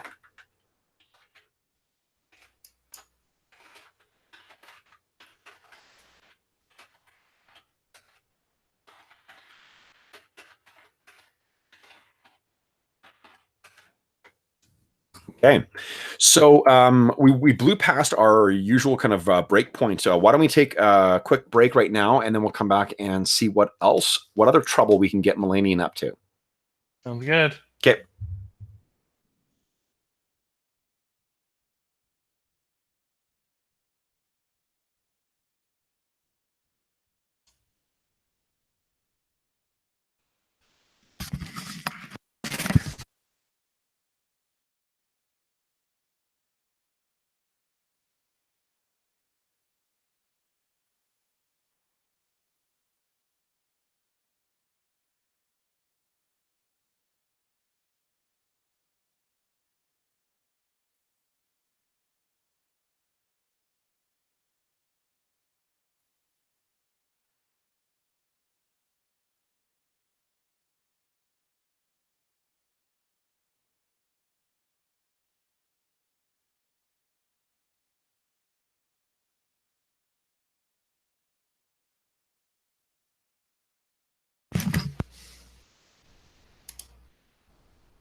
All right.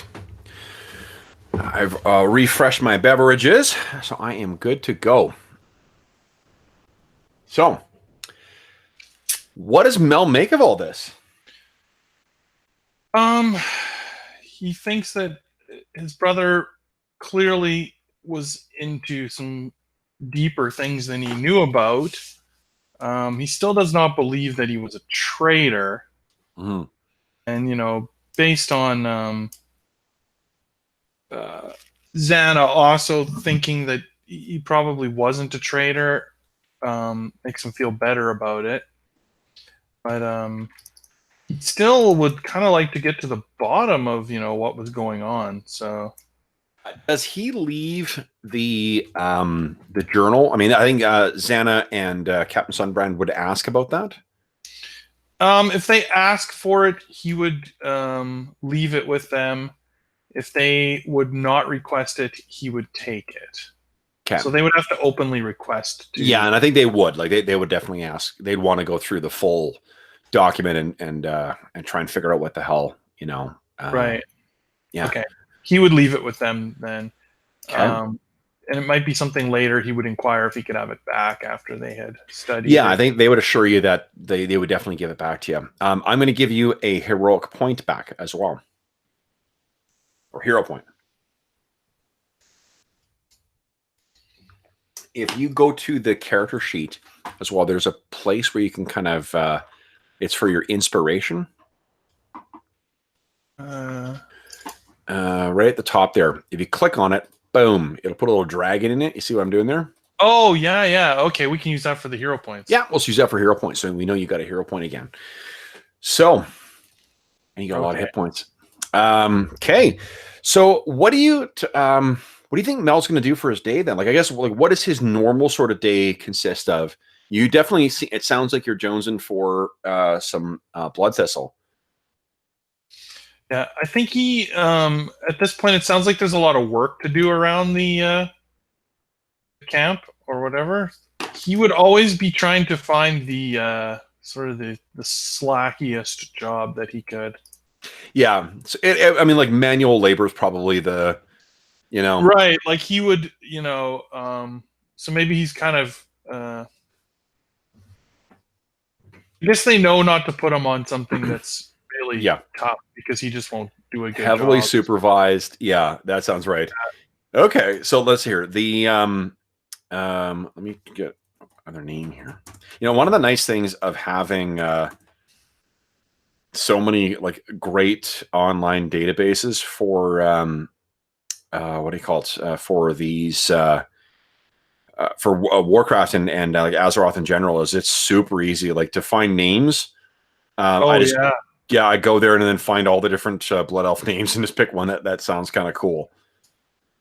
So that way I can still I can use the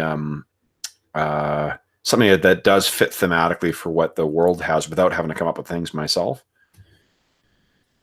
So I think it's the guy who is supervising your work on this day. You guys are working at kind of the outskirts of the what do you call it? Outskirts of the Sun Spire settlement. There's a couple other settlements on Sunstrider Isle as well. But what you're setting up is they're going to be working on some of the mana crystals that, or blood crystals, actually, they call them now. Some of the blood crystals that seem to have been damaged by mana worms. And mana worms, I don't think I actually, once again, I didn't upload a picture of them. But let me see if I can quickly get you a picture of what a mana worm looks like. It's basically these kind of like pale blue, almost translucent flying eels. That's kind of what they look like. Oops. And a worm. I cannot type. Oh, cool. There's one in Hearthstone. So there's a pretty good picture. So this is what a mana worm looks like.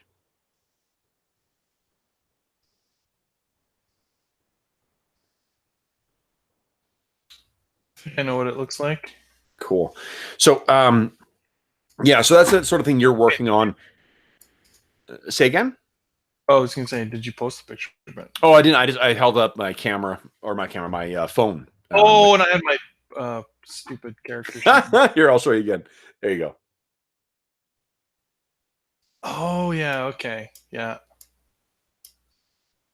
Yeah, they're suffused with mana, so like less scrupulous, either less scrupulous blood elves or the wretched actually prey on them and just kind of like drain their life force to get their magical kind of fix from them. But you're working away, and there is an elf named Viridial who is supervising you, and Viridial used to be part of some kind of basically he was part of some kind of magical engineers guild. So he of course resents the grunt labor people who are along, who have to work under him.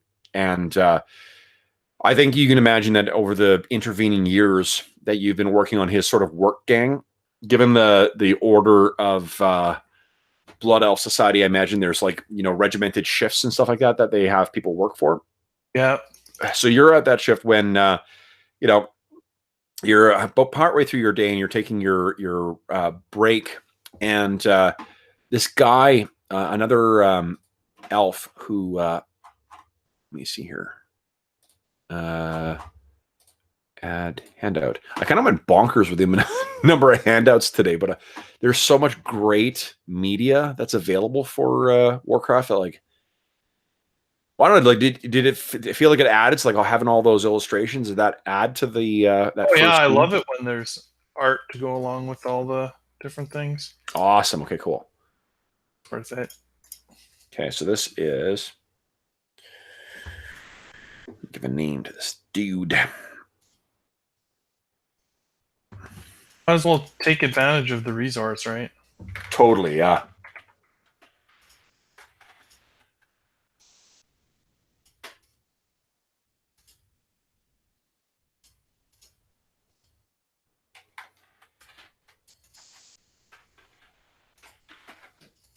Okay, boom. So this elf dressed in long robes kind of walks up to you, and this is what he looks like. And he this is, I know this would have been actually not the same day necessarily. This is 2 or 3 days later. Okay. When you're on your work shift, and he walks up and says, "I'm sorry to interrupt your meal, but would you be Malanion Darkgift?"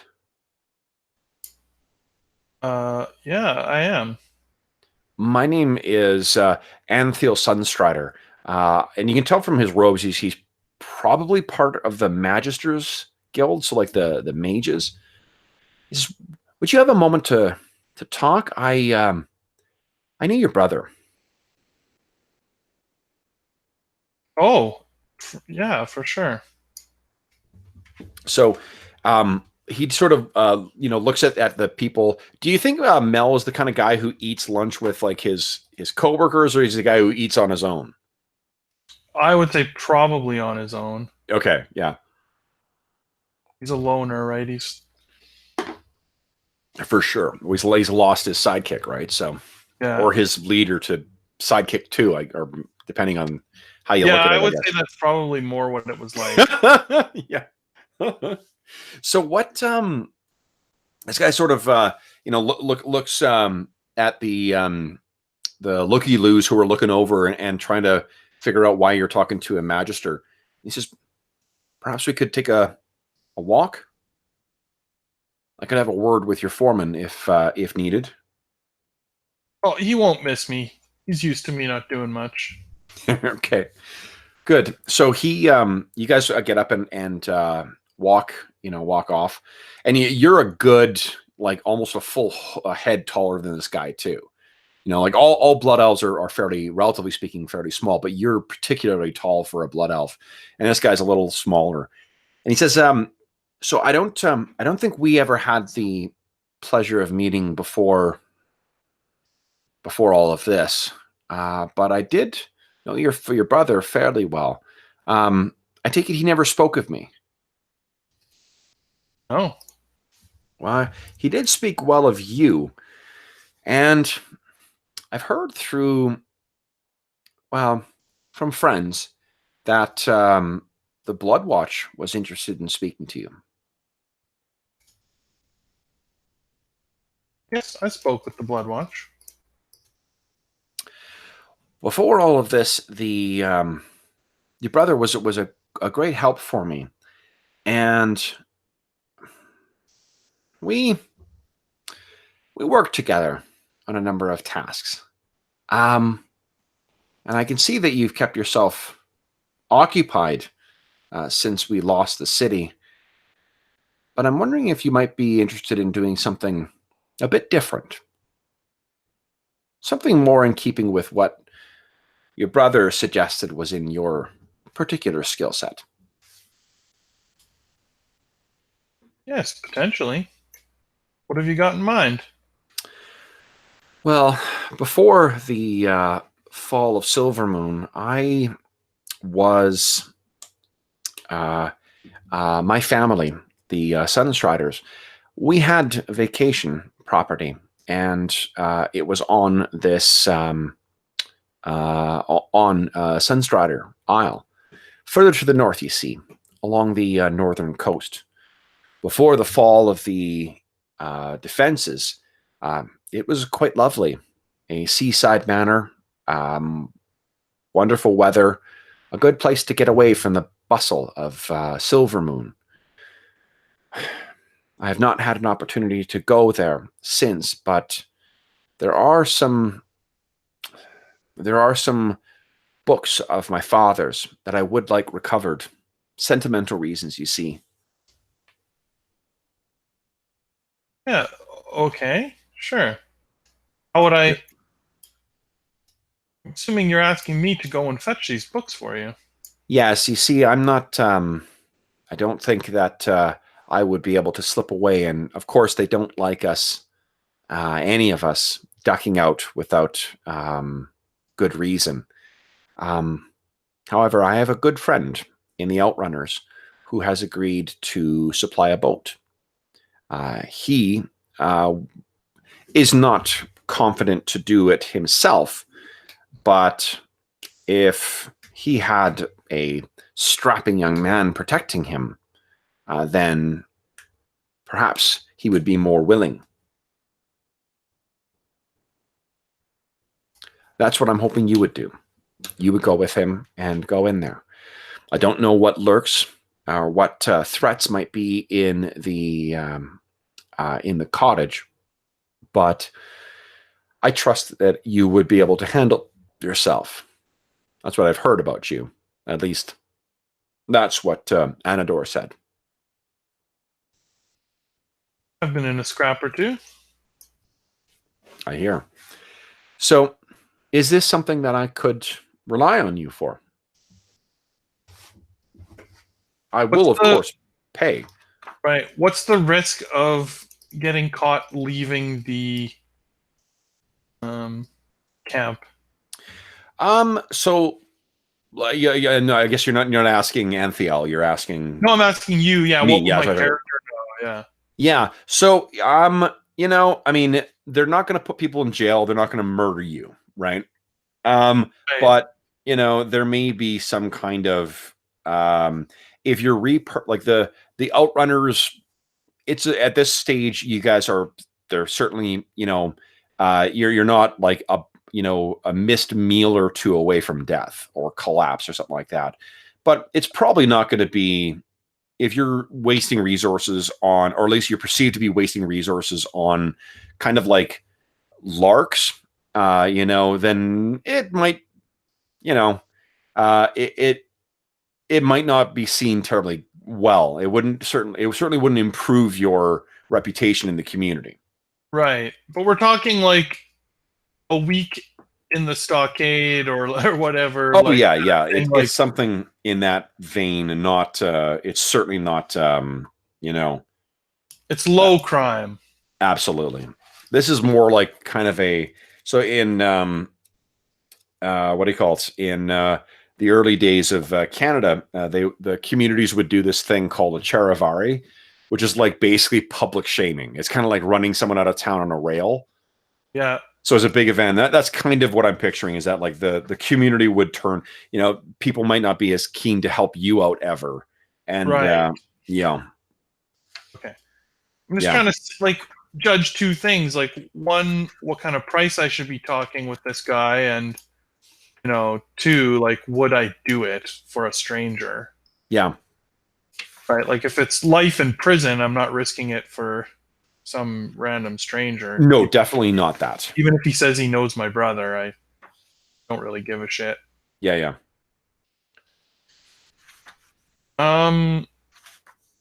Okay. So what kind of compensation are we talking here? Well, I imagine that there is some risk in reaching the reaching out there, and of course, it will take you away from your duties here. Perhaps 100 gold pieces.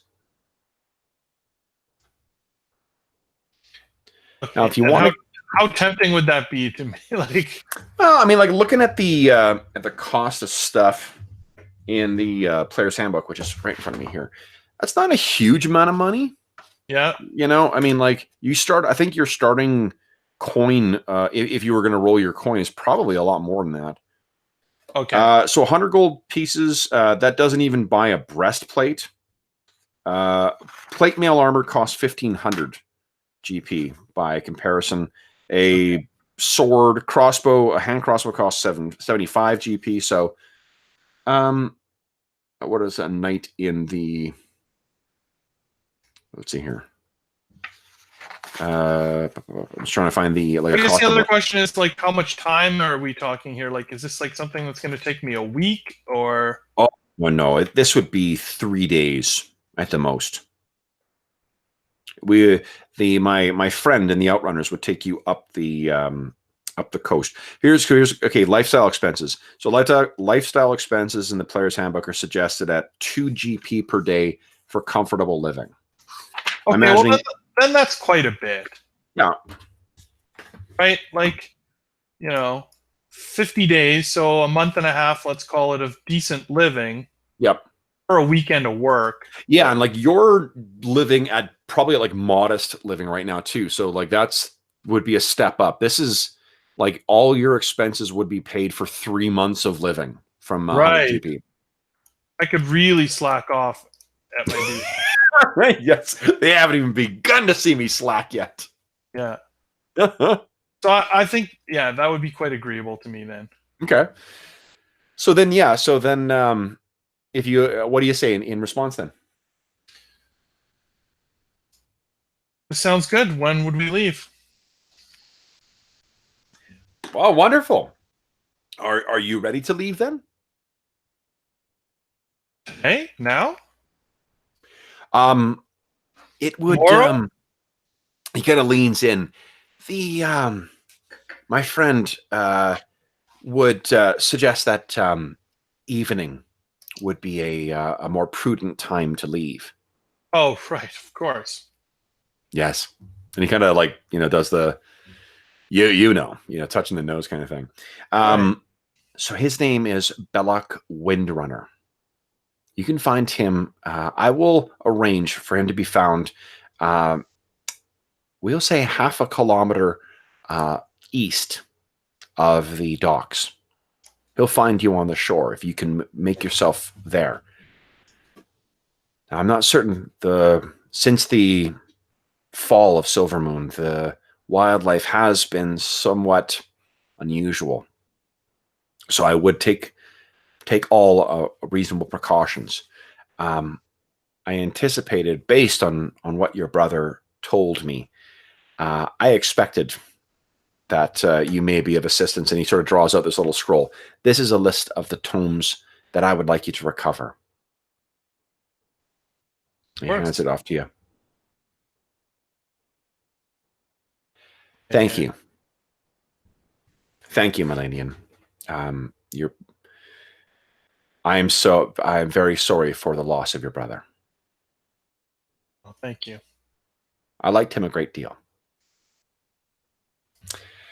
Then, when you return, you can find me. I am in work. I work in the Sun Spire. Under. 1 second here. His name is Watcher Selenian. I am part of his staff. But, and he kind of looks around. Don't bring the books with you. We'll keep this between us. Yes? Of course. I understand discretion. Excellent. Well then, thank you. And I'll let Belloc know. He turns and heads off. So anything you want to do for the rest of the day? Anything you want to... I think you still have some gold in your pocket as well, too, from your starting stuff. Anything you want to do before you head out? Yeah, know what kind of preparations. I guess I would get together some rations and... Sure. I think we can assume whatever's on your character sheet there for rations, that stuff will say you just picked up today. Right, like it's fresh. Yeah, absolutely. Yeah, okay. Other than that, I don't think there's a lot of preparation that I would do. Okay. Maybe I would generate some kind of a work excuse with maybe sure. I would. What do you think your excuse would be? I'm gonna fall ill. Okay. And there's someone that I know at work that sort of, he's not a friend, but we sort of lie/cover for each other sometimes. So like if he needs a day off, and so like asking for him to cover for me for 3 days of lying, I would sort of offer him. I'll offer him 3 gold for it. Okay. Well, you know what? I'm going to say that it's actually someone that you knew from back in the day. We'll say this is through your feature. Oh, right. Okay. So then what I'll do is, why don't you give me a deception roll with advantage? Let's see how well you're going to be able to go regardless. Let's just see how well your what the boss figures. Yeah, how well the foreman buys this nonsense. Whoa, 18. So this guy, like, I think that, so he's constantly kind of like skeptical of you, but he believes you every time you talk to him. You're just so fucking charming. Right. Yeah. So what is it you say? So do you, you kind of walk over to him. What do you say? His name is, what is that? Oh, Uridiel. I think that I have a bad shoulder that is like an ongoing excuse that I've used. Oh, okay. So that's awesome. Whatever it was that he asked me to do yesterday, I've dislocated my shoulder again, and it's going to need at least a day of rest, maybe a couple. Nice. So you walk up and you kind of like, rubbing your shoulder, and Uridiel looks at you and says, "Well, what's going on?" Yesterday, the shovel, it caught on something, and sure enough, the old shoulder here has just gone out on me again. Bad this time, boss. Real bad. I can barely lift my arm. And, he's sort of like gimmicking that he can't really use it. Yeah. There's no way I'll be able to do any labor today. So he kind of goes over and he tries to sort of, touch your arm, and you give this really credible kind of like, and again, like, you're a lot bigger than he is too. Right. He's like, all right. Well, you, and maybe, you know what, to play on that, you sort of like, it's an old ghoul injury. Oh, actually, maybe that is like, he did 7 damage to me. Maybe I do have a big scar there. Yeah. And so, it really does look the part of. Yeah. And I think like veterans from the from like the day that it fell, from the day of the Scourge, I imagine get the same kind of respect that like, you know, vets get in the US. Right. You know, where it's kind of like, oh wow, you were there, or like it's really not I was gonna say 9/11 responders, but I don't want to trivialize that just for the sake of our fucking role playing game. Right. You know what I mean? Like it would be this traumatic event for this civilization. So you would have that kind of like, okay, you were there that day and you took up arms and whatever. So he thinks of you like, all right, that's all right. Well, you just, you get better, and then you come back when you're, I'll find someone to fill your shift, or we'll rework the schedule. Let me know when I can put you back on. I'll know. I'll let you know as soon as it's better. Okay. He sort of knows me as lazy, but he does still believe that I want to work and be a part of the. Totally. Yeah. Yeah. So he lets, I mean, like really, he's not going to, he's not going to question your your illness. So you leave and then go and make your preparations. Describe for me how you're going to kind of slip. Like they're not like watching you. You're not in prison or anything like that. But how, like, what steps are you taking to sort of to leave the Sunspire? So is there like a wall and whatnot, or is it No, just sort there of isn't. an encampment? No, it's pretty much wide open. There are like magical sensors that are set up around the I the think edge. I would just leave at night. Leave under darkness. If the watch is not too like their movements from within aren't hard to discern or follow, if you know what I mean. Like Yeah. they're not Well, hiding their actions within the camp. okay. So the Bloodwatch does, I think, keep. Oh, there we go. Sort of trying to zoom in.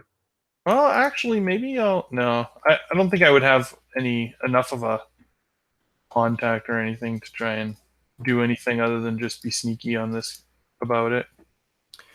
Yeah, Well, I mean, I don't know. What is your feature? Okay, maybe click on your feature. Let's see in chat. See what it says. If you click on it, it should just display on. The criminal contact one. Yes. This puts it in chat. There we go. Hey, okay. Is you allow trustworthy contact as your liaison to network other criminals? Yeah, no, that's probably not going to have a direct. No, I think. Well, maybe the guy that I'm heading out with might have some. I'm not sure what his knowledge is. If I'm the. What is he? He's the in this job. What's his role? I think so. The Outrunner. So, like I said, the Outrunners are the ones who make their way into Silvermoon or other communities. Like they move stuff back and forth between some of the communities that have been either built on Sunstrider Isle or on what do you call it? Or on the mainland in the Eversong Woods. And there is a river from where the Sunspire is. It's sort of like there's a river that leads down to the coast, and then where he wants you to go is a little further north. I didn't load the map yet, but let me see if I can. There's gonna be a real roundabout way of doing this, but let me see if I can get this to work. I will upload this between now and the next session. Yeah, of course. But let's see here. Okay, so this is. It's not an exact map. Is this going to work? Let's see here. That is too bright. Slowly coming in. There we go. Okay.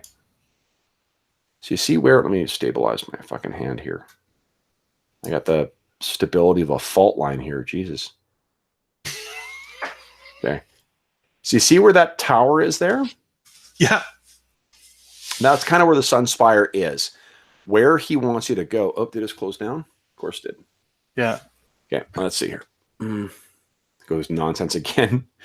Okay, so this is the sort of overall There we go. There's Sunstrider Isle. Yeah.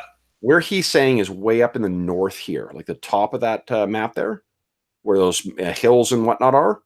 Yeah. That's sort of where he's on. His cottage is on the north coast, and where he had, like again before the Scourge, all of that would have been this placid, beautiful springtime coastline stuff. Now, where the like in the overall continent, where this is almost the northern tip of this particular continent. So, like, it's not very nice. It will not be particularly awesome. It's like the northern tip of Scotland kind of weather, like North Sea, fucking cold, windy, and stuff like that. Like it's still mitigated to a degree because the magic is still there, which is sort of letting this area hold in this kind of perpetual fall. But you can imagine that when you're exposed to the northern sea elements, that it still may be pretty brutal. So I imagine like you might want to dress accordingly for that for that weather. Right.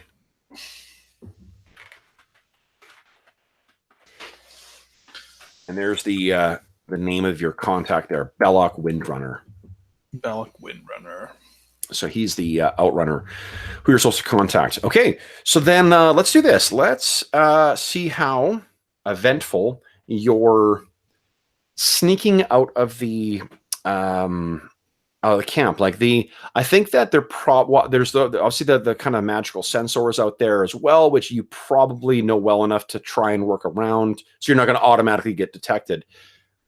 But there is also the Blood Watch that's out on the watch. So what sort of steps are you taking to try to to work your way around this stuff? Like, are you wearing your chainmail on the way out, or are you going to try and store that somehow? Yeah, I think like leaving the thing, I could stow it or carry it and put it on later once we're out and away from the encampment. Sure. And so people actually try to use stealth. Okay. So why don't you give me trying to decide. It is nighttime. But Blood Elves do have, I think I'm just going to make it a regular test because the Blood Elves have dark vision, right? So even though I don't think the shadows would necessarily benefit you. So why don't you give me a check and we'll then kind of figure out what that means in your effort to try and get out of the Sunspire community.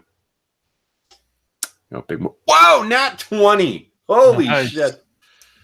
Oh, so what? This is not the first time that he has snuck out of the encampment. No, definitely not.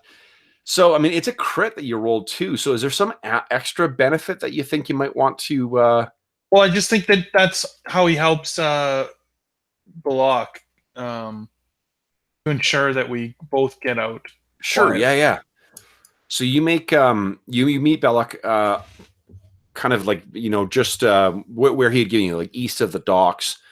And he's going along and you suddenly are out of nowhere and Belloc kind of like, is shocked to see you when you step out. And he's dressed in that same kind of like drab brown kind of leather armor that you saw those other outrunners wearing. He's got a cloak up that sort of keeps his face kind of shrouded. You can still see the green of his, the glowing eyes. And he has some like streaks kind of painted on his face for dark colors. And you suddenly came out of nowhere. And he says, Are you Darkgift? That's me. Well, get on. Let's go. So, the boat, he brings the boat over and you guys hop on. It's a relatively small, thing. It also looks really beautiful. Like it's those boats that the, what do you call it? The Fellowship sort of sails in. It's kind of like that in terms of like beautiful quality, but it's larger, and comfortably fits the two of you guys in. It's low slung. It's kind of like a smuggler's boat, Yeah.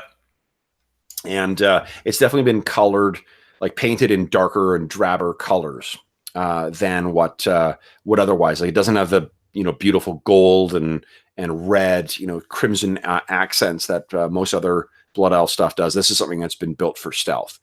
So you guys get in and you start your way down the river.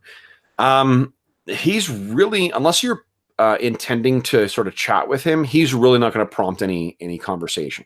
I have no desire to chat with this individual. Okay. He seems to share the same, same sentiment. So he doesn't, he doesn't chat with you whatsoever.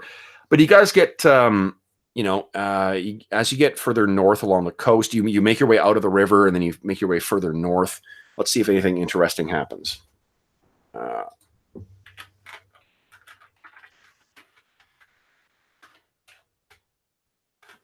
Okay, not first day. Let's take a look at where's my dice. Last rolls. Love it. Boom. Not second day. Boom. Okay. So you guys actually reach the coast. There's probably, the things that sort of stand out. You pass, a swath of part of the coastline where it looks like corruption has kind of set in for some of the trees. Like they're warped and dark colored and twisted at weird angles.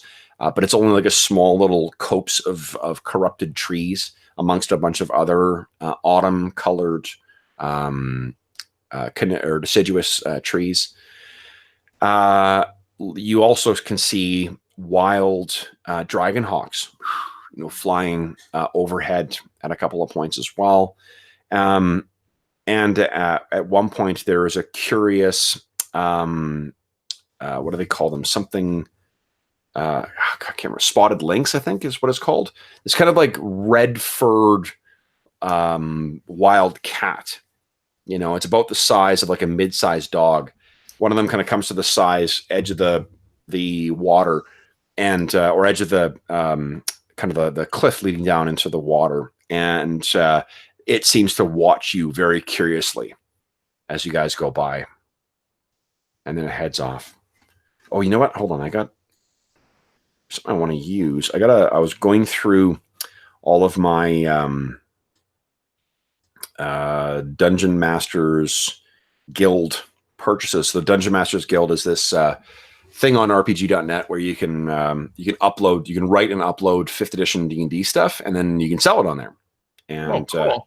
Yeah, it's pretty cool. Like it's their new it's one of the ways that they're offering an alternative to the open game license.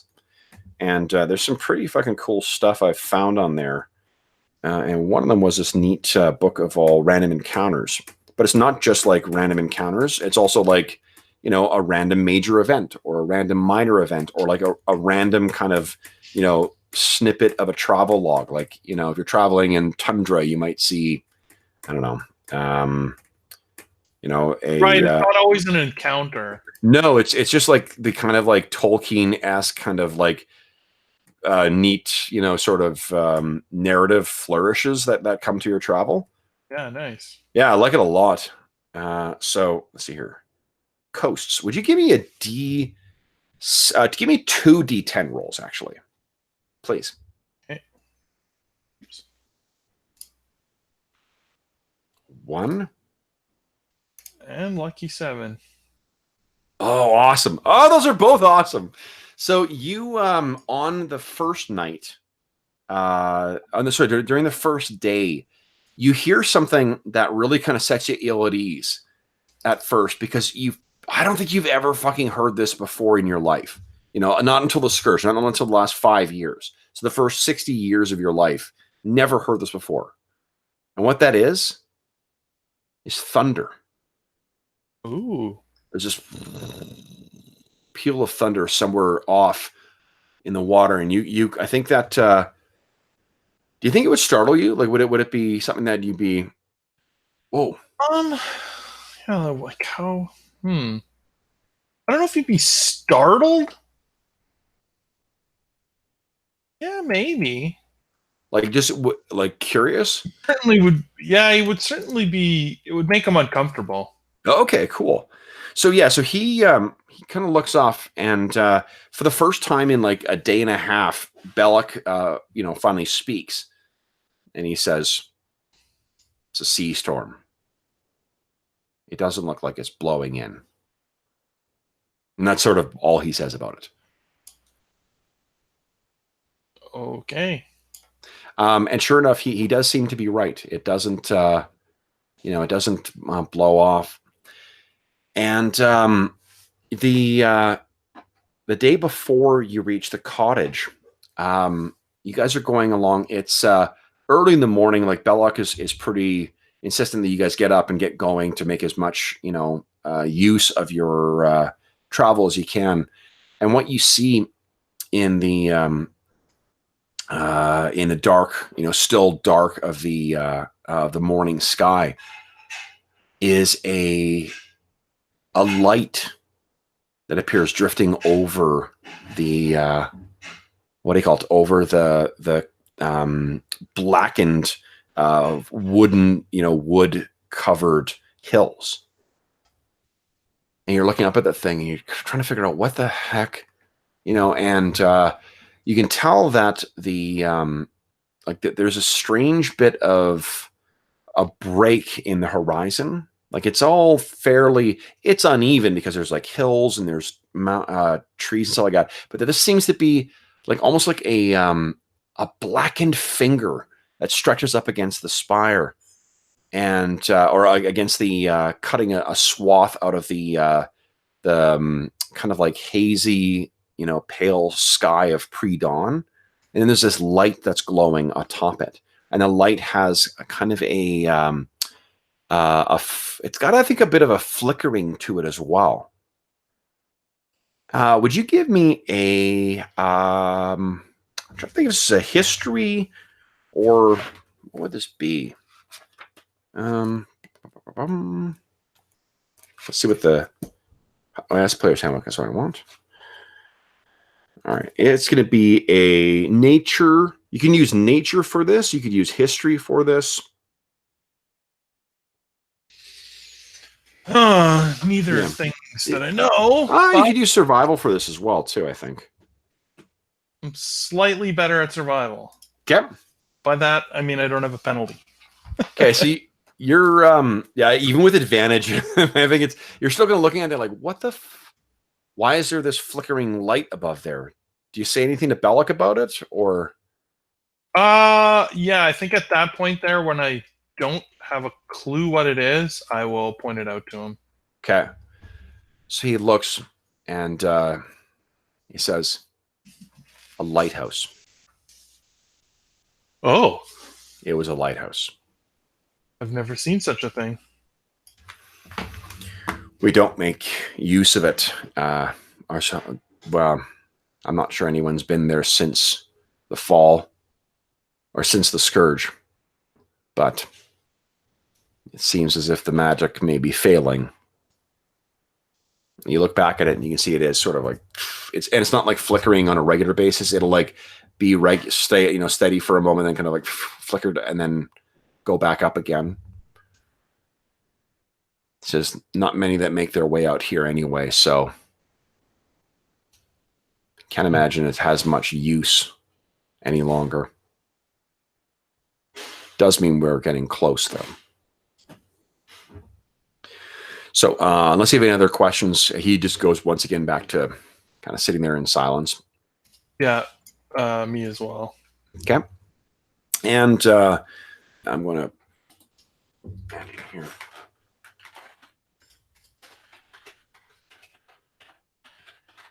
Note in chat so I remember that it's there. So you it's about maybe about I don't know, mid-afternoon, let's say. Actually, let's do this because I always put it in fucking mid-afternoon. Left on my own. Let's do this. Let's give me a you set out at about 6 a.m. Give me a D12 roll. And that's how many hours pass before you actually reach there. That's more interesting than just arbitrarily setting a date. 7 hours. Okay, so that puts us to about 1 o'clock in the afternoon, so early afternoon. Look at that. So it's early afternoon when you guys come around, and at this point of the coastline is still very if you picture kind of like the way the coast is like around the lakes of like the Canadian Shield, where it's not coniferous trees, it's deciduous trees that sort of grow right down, but there's lots of rocky, exposed, kind of rugged areas as well. Yeah. That's sort of what you're seeing. So lots of and it's, again, it still seems to, these trees seem to actually have lost more leaves than the ones further inland, like further in the Eversong woods. And the sure enough, the cottage itself seems to be located in this kind of cove. So he leads you into this naturally occurring cove, and like a lot of elven architecture, this is built right into the the natural formation, and seems to be sort of almost, as much as it can be, a part of, but also a way of accentuating and like complementing the existing natural structure there. There seems to be a beautiful sweeping staircase that leads up from a dilapidated dock that seems to be have seen better days, up towards the what do you call it, the actual cabin itself. It looks like it's probably seen better days, and it still has the kind of like vibrant azure blue coloring that was so favored by the High Elves. This is not something that has been changed since the Scourge. And it looks like it's something that has been, it still is quite, it's held up quite well, in spite of being on its own for 5 years or half a decade. But yeah, it is. It does seem to be still in one piece. It looks like. Give me a sec here. I'm trying to figure out if it's all one structure.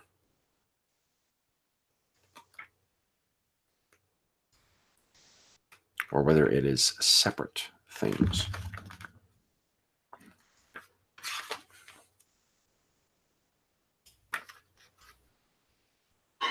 Okay, so basically what it is it's sort of one central structure, and it's got that same conical kind of shape or circular shape that all the examples you can see on the screen are, but then it's flanked by two more of a squat squarish shape to the central structure.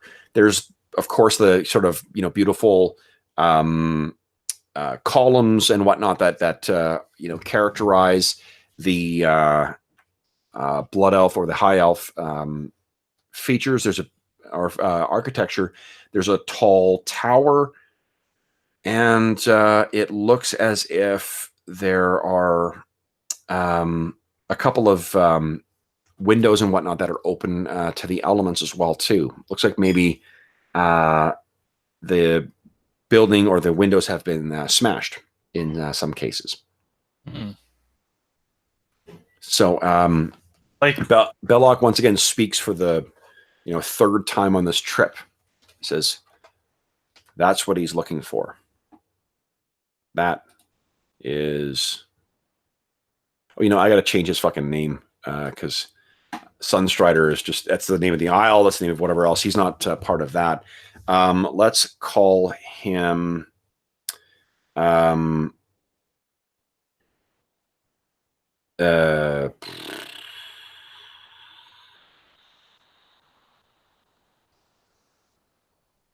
trying to remember the names of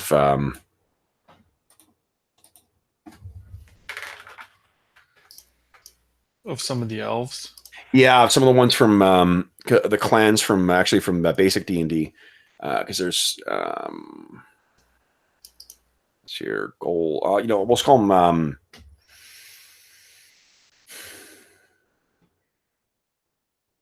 Anthiel Golden Dawn.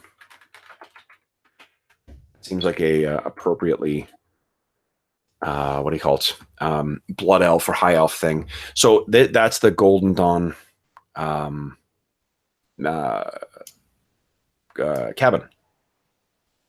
and it looks like it was once surrounded by the willow. Oh, good. Yeah, thanks, Walter. Gold willow, we'll call him. Nice. I like that better. Okay, so Anthiel Gold. So this is the Gold Willow cabin. The trees that seem to, there's big, massive trees that seem to be near the cabin itself, but the foliage and whatnot, like kind of the undergrowth, has grown up pretty close, and the wild grasses and whatnot that would have been around there, and the small gardens and whatnot are completely overgrown. The Belloc looks at you and says, "And what's the plan?" Oh, go in and try and find these books, I guess.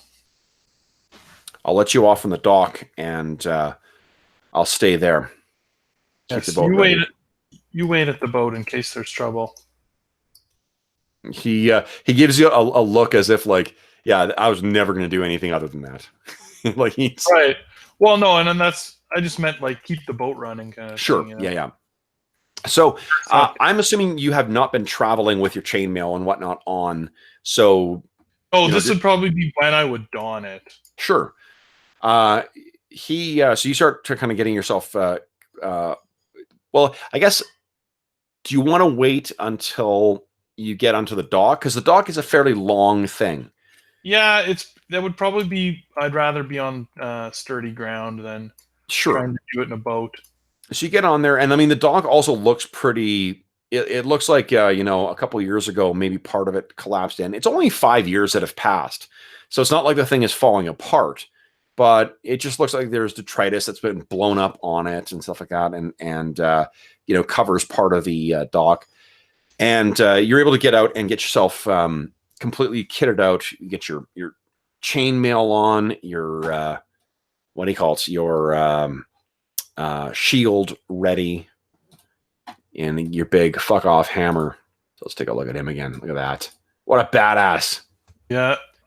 Okay, so get your stuff ready, and you're looking up, and it's about like maybe 2 or 3 different winding kind of switchbacks leading on the stairs up. It's a beautiful and like it's definitely it complements the natural features of it.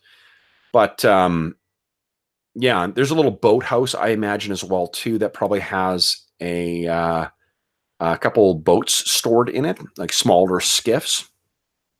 Yeah. And there are floating as well too, kind of like floating lanterns that still actually have magic in them. So what are you going to do? Let's talk about the strategy of sort of approaching this thing. Are you just going to walk up to the main kind of doors and then make your way in, or? I think I would go around the property. Like I'm assuming there's windows and such. There are, yeah. Yeah, like go around, look in the windows a bit, see if any creatures or vagabonds or people have moved in. Sure. I don't want to just barge in and a bunch of bandits have made it their house. So look for signs of life and that kind of thing. See if there's any tracks or fire or any remnants of life, kind of thing. Sure. I mean that seems like a prudent way of approaching. Let me just check one thing here. In 5th edition.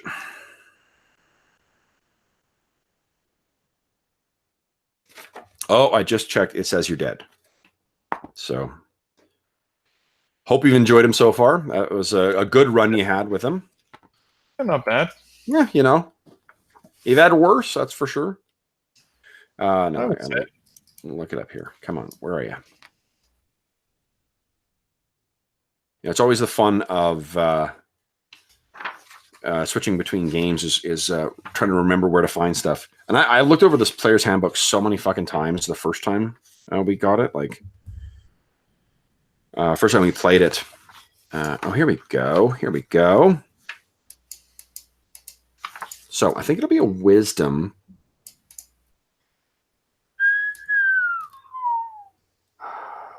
Yeah, it's a survival check. So survival, wisdom survival. To do the searching? Yeah, let's just see what you can kind of spot as you're doing a look around. Oh, that's really good. Yeah, yeah. Okay, so what you can picture is as you're going around, there's two different things that you notice. For one, it looks like there are tracks around here, and fairly panicked tracks. In the sense of they're chaotic and looks like someone was scrambling. What you can pick up with a roll that good is one of the windows. You see it was smashed from the inside out, and it looks like there's a little bit of blood there, but dried definitely by now. And someone scrambled to their feet and ran away from there. And you can clearly see that they are barefoot prints, and they're about the size of what you would expect from a blood elf. You also can pick up near the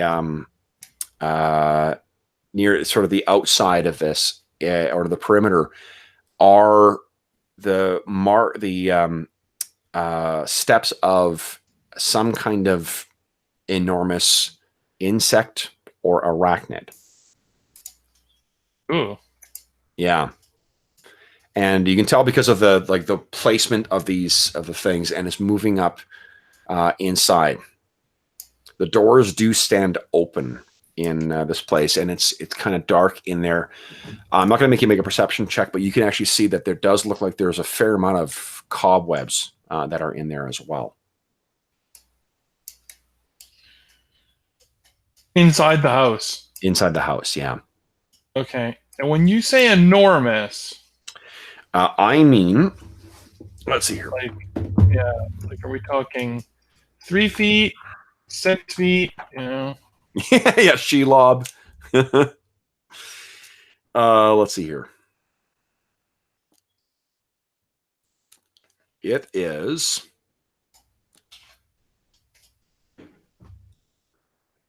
Yay. Where are we here?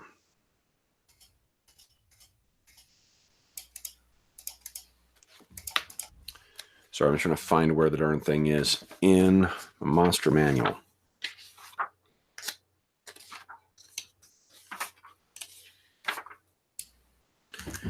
Come on, book. How can it be this hard to find the stats I'm looking for?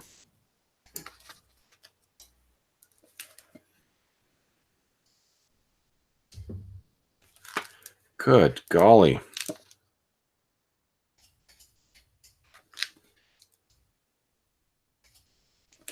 Okay, found it.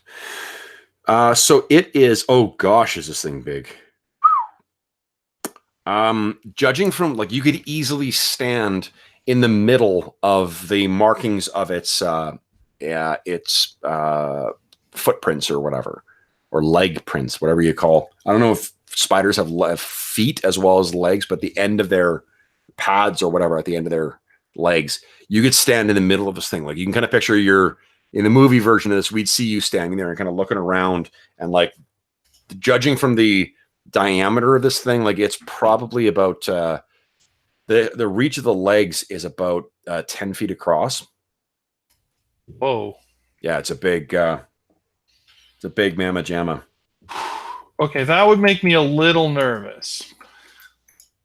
You give me let's see here, would you give me a nature check as well too?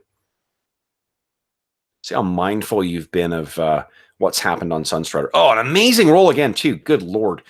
So yeah, like, there are all sorts of wildlife in the Eversong Woods in general, and even on Sunstrider Isle, where the sort of uncontrolled mana and the effect of the Scourge, or maybe a combination of the two, has led to some really unusual and often dangerous mutations or aberrations, I should say, of natural things. There were some fairly large spiders that would lurk in the deep woods, but they weren't really a problem for for the elves. But boy, this could be something like that. Right. It wouldn't be unheard of. You've heard of other people. Yeah, that's more further south though, in the Eversong woods. But in any event, boy, so you look at this very still. You can't hear anything. There's the sort of the wind that's coming off the north, the ocean to the north. I'm not sure if you can see it, but you can maybe from where you are. Actually, you probably can from here. You can actually see a sort of smudge on the horizon, and the smudge on the horizon is the hold on here. It's the Isle of Keldanis.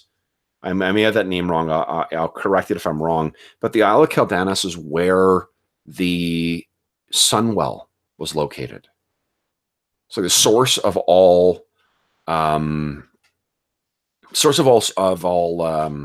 the High Elves' power from before, from all their magic, the thing detonated by Kelthalos, by the prince.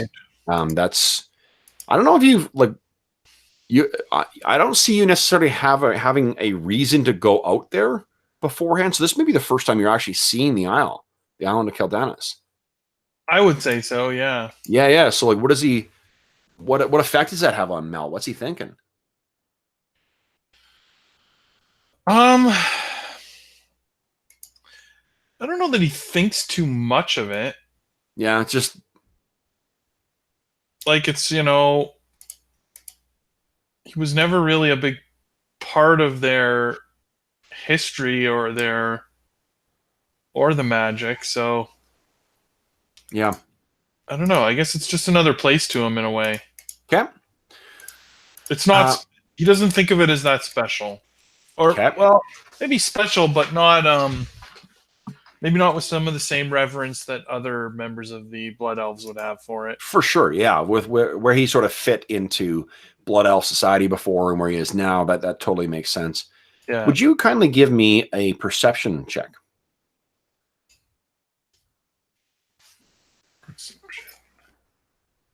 Okay at that one. Okay. Let me make a roll here.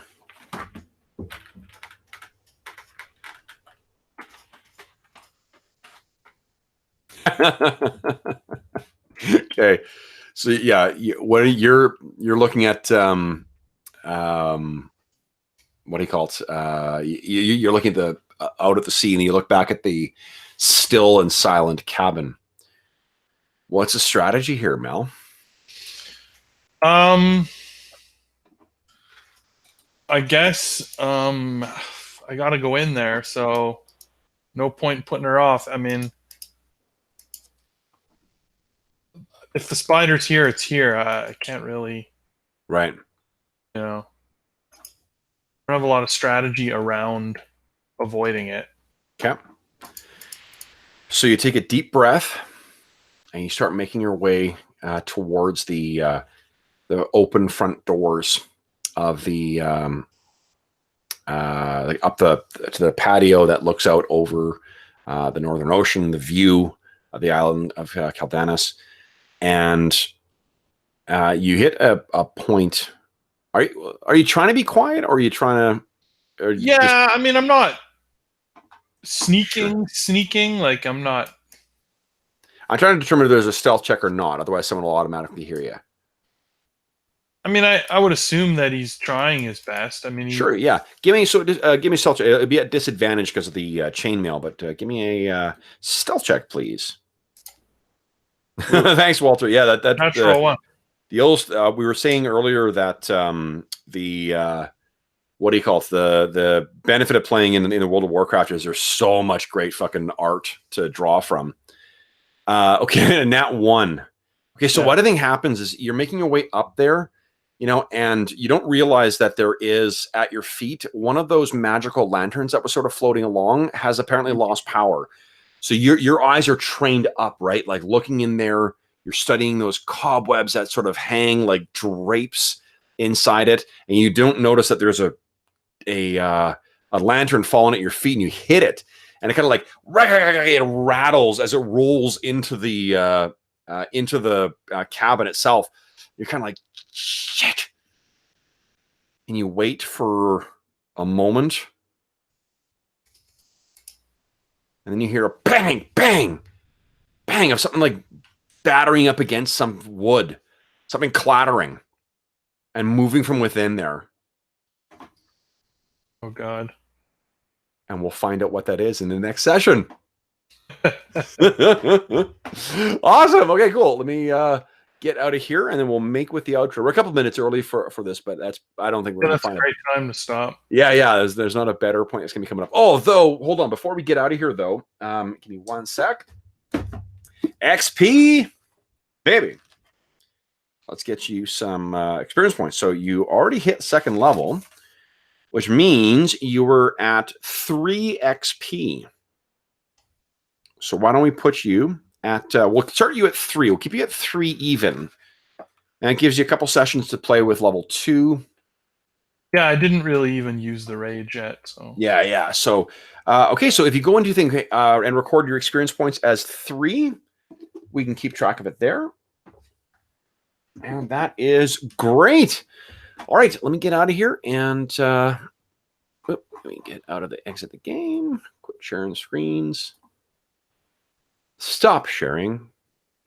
Turn my camera back on and make with the outro. Okay, cool. So for those listening at home, thanks so much for joining us for session 1 of the Heirs of Eversong campaign. This is I don't think I mentioned on chat, but this is going to be one of our ongoing flex campaigns here, where we're going to play with whoever's there. But it's going to be a little different from our Barrow Maze campaign in the sense that it's not going to be ending back in the town all the time. This is going to be more of a traditional role-playing campaign or RPG campaign, similar to what I used to run, to be honest, before we started this most recent round of games. As always, if you have any comments, questions, or concerns regarding the session, please don't hesitate to leave a comment in the comment section below, and I will endeavor to reply in a timely fashion. In addition, another way of reaching me would be on Twitter at Dungeon Musings, or you can shoot me an email at dungeonmusings@gmail.com. So the email address is dungeonmusings@gmail.com. And again, as a reminder too, if you thought the rules were neat that we were playing with today, you can find all the rules in that link in the description of the video too. I had nothing to do with the creation of the those set of rules, but they're pretty fucking cool, and I'm really looking forward to the monster book that they seem to be working on as well. Also, you may notice that there's a link to the Heroes Save Villages campaign. That is a charity fundraising campaign that we're running on the channel. If you're a regular, you've heard this spiel before, so maybe I won't go through that again. I'll just say that if you enjoyed the session and you enjoy the content on the channel, I just ask that you consider clicking through and learning a little more about the charity that we're benefiting. It's the SOS Children's Villages International Charity. And you can learn about the Heroes Save Villages campaign. That's got some neat rewards in there, and in particular for a campaign like this, where we're using hero points and where we're using kind of like spiral technique to just uncover more of the campaign. There's lots of opportunities for your donors to add stuff to the campaign, either giving our players more hero points or adding interesting NPCs to the campaign or whatever. So again, it's not by any means obligatory. I just ask that if you enjoy the content, you just consider clicking through and learning more about it, see if it's something you might want to throw some money towards, because any money that goes towards them goes strictly to the good people at SOS Children's Villages International and helps them do the very good work they do to benefit children living in very difficult circumstances. And last but not least, Jeff, I want to give a big thanks to you for playing tonight, bud. This was really, I know this was a campaign, was kind of a lark of mine, but as always, you're such a great player and such a great friend to just roll with it. I hope that you had fun with this first session. I had a shit ton of fun with this. Yeah, it's great. Can't wait to see where it goes. Yeah, me too. So cool. Otherwise, I will just say again to those listening at home, thanks again for watching the session. And until next time, happy gaming.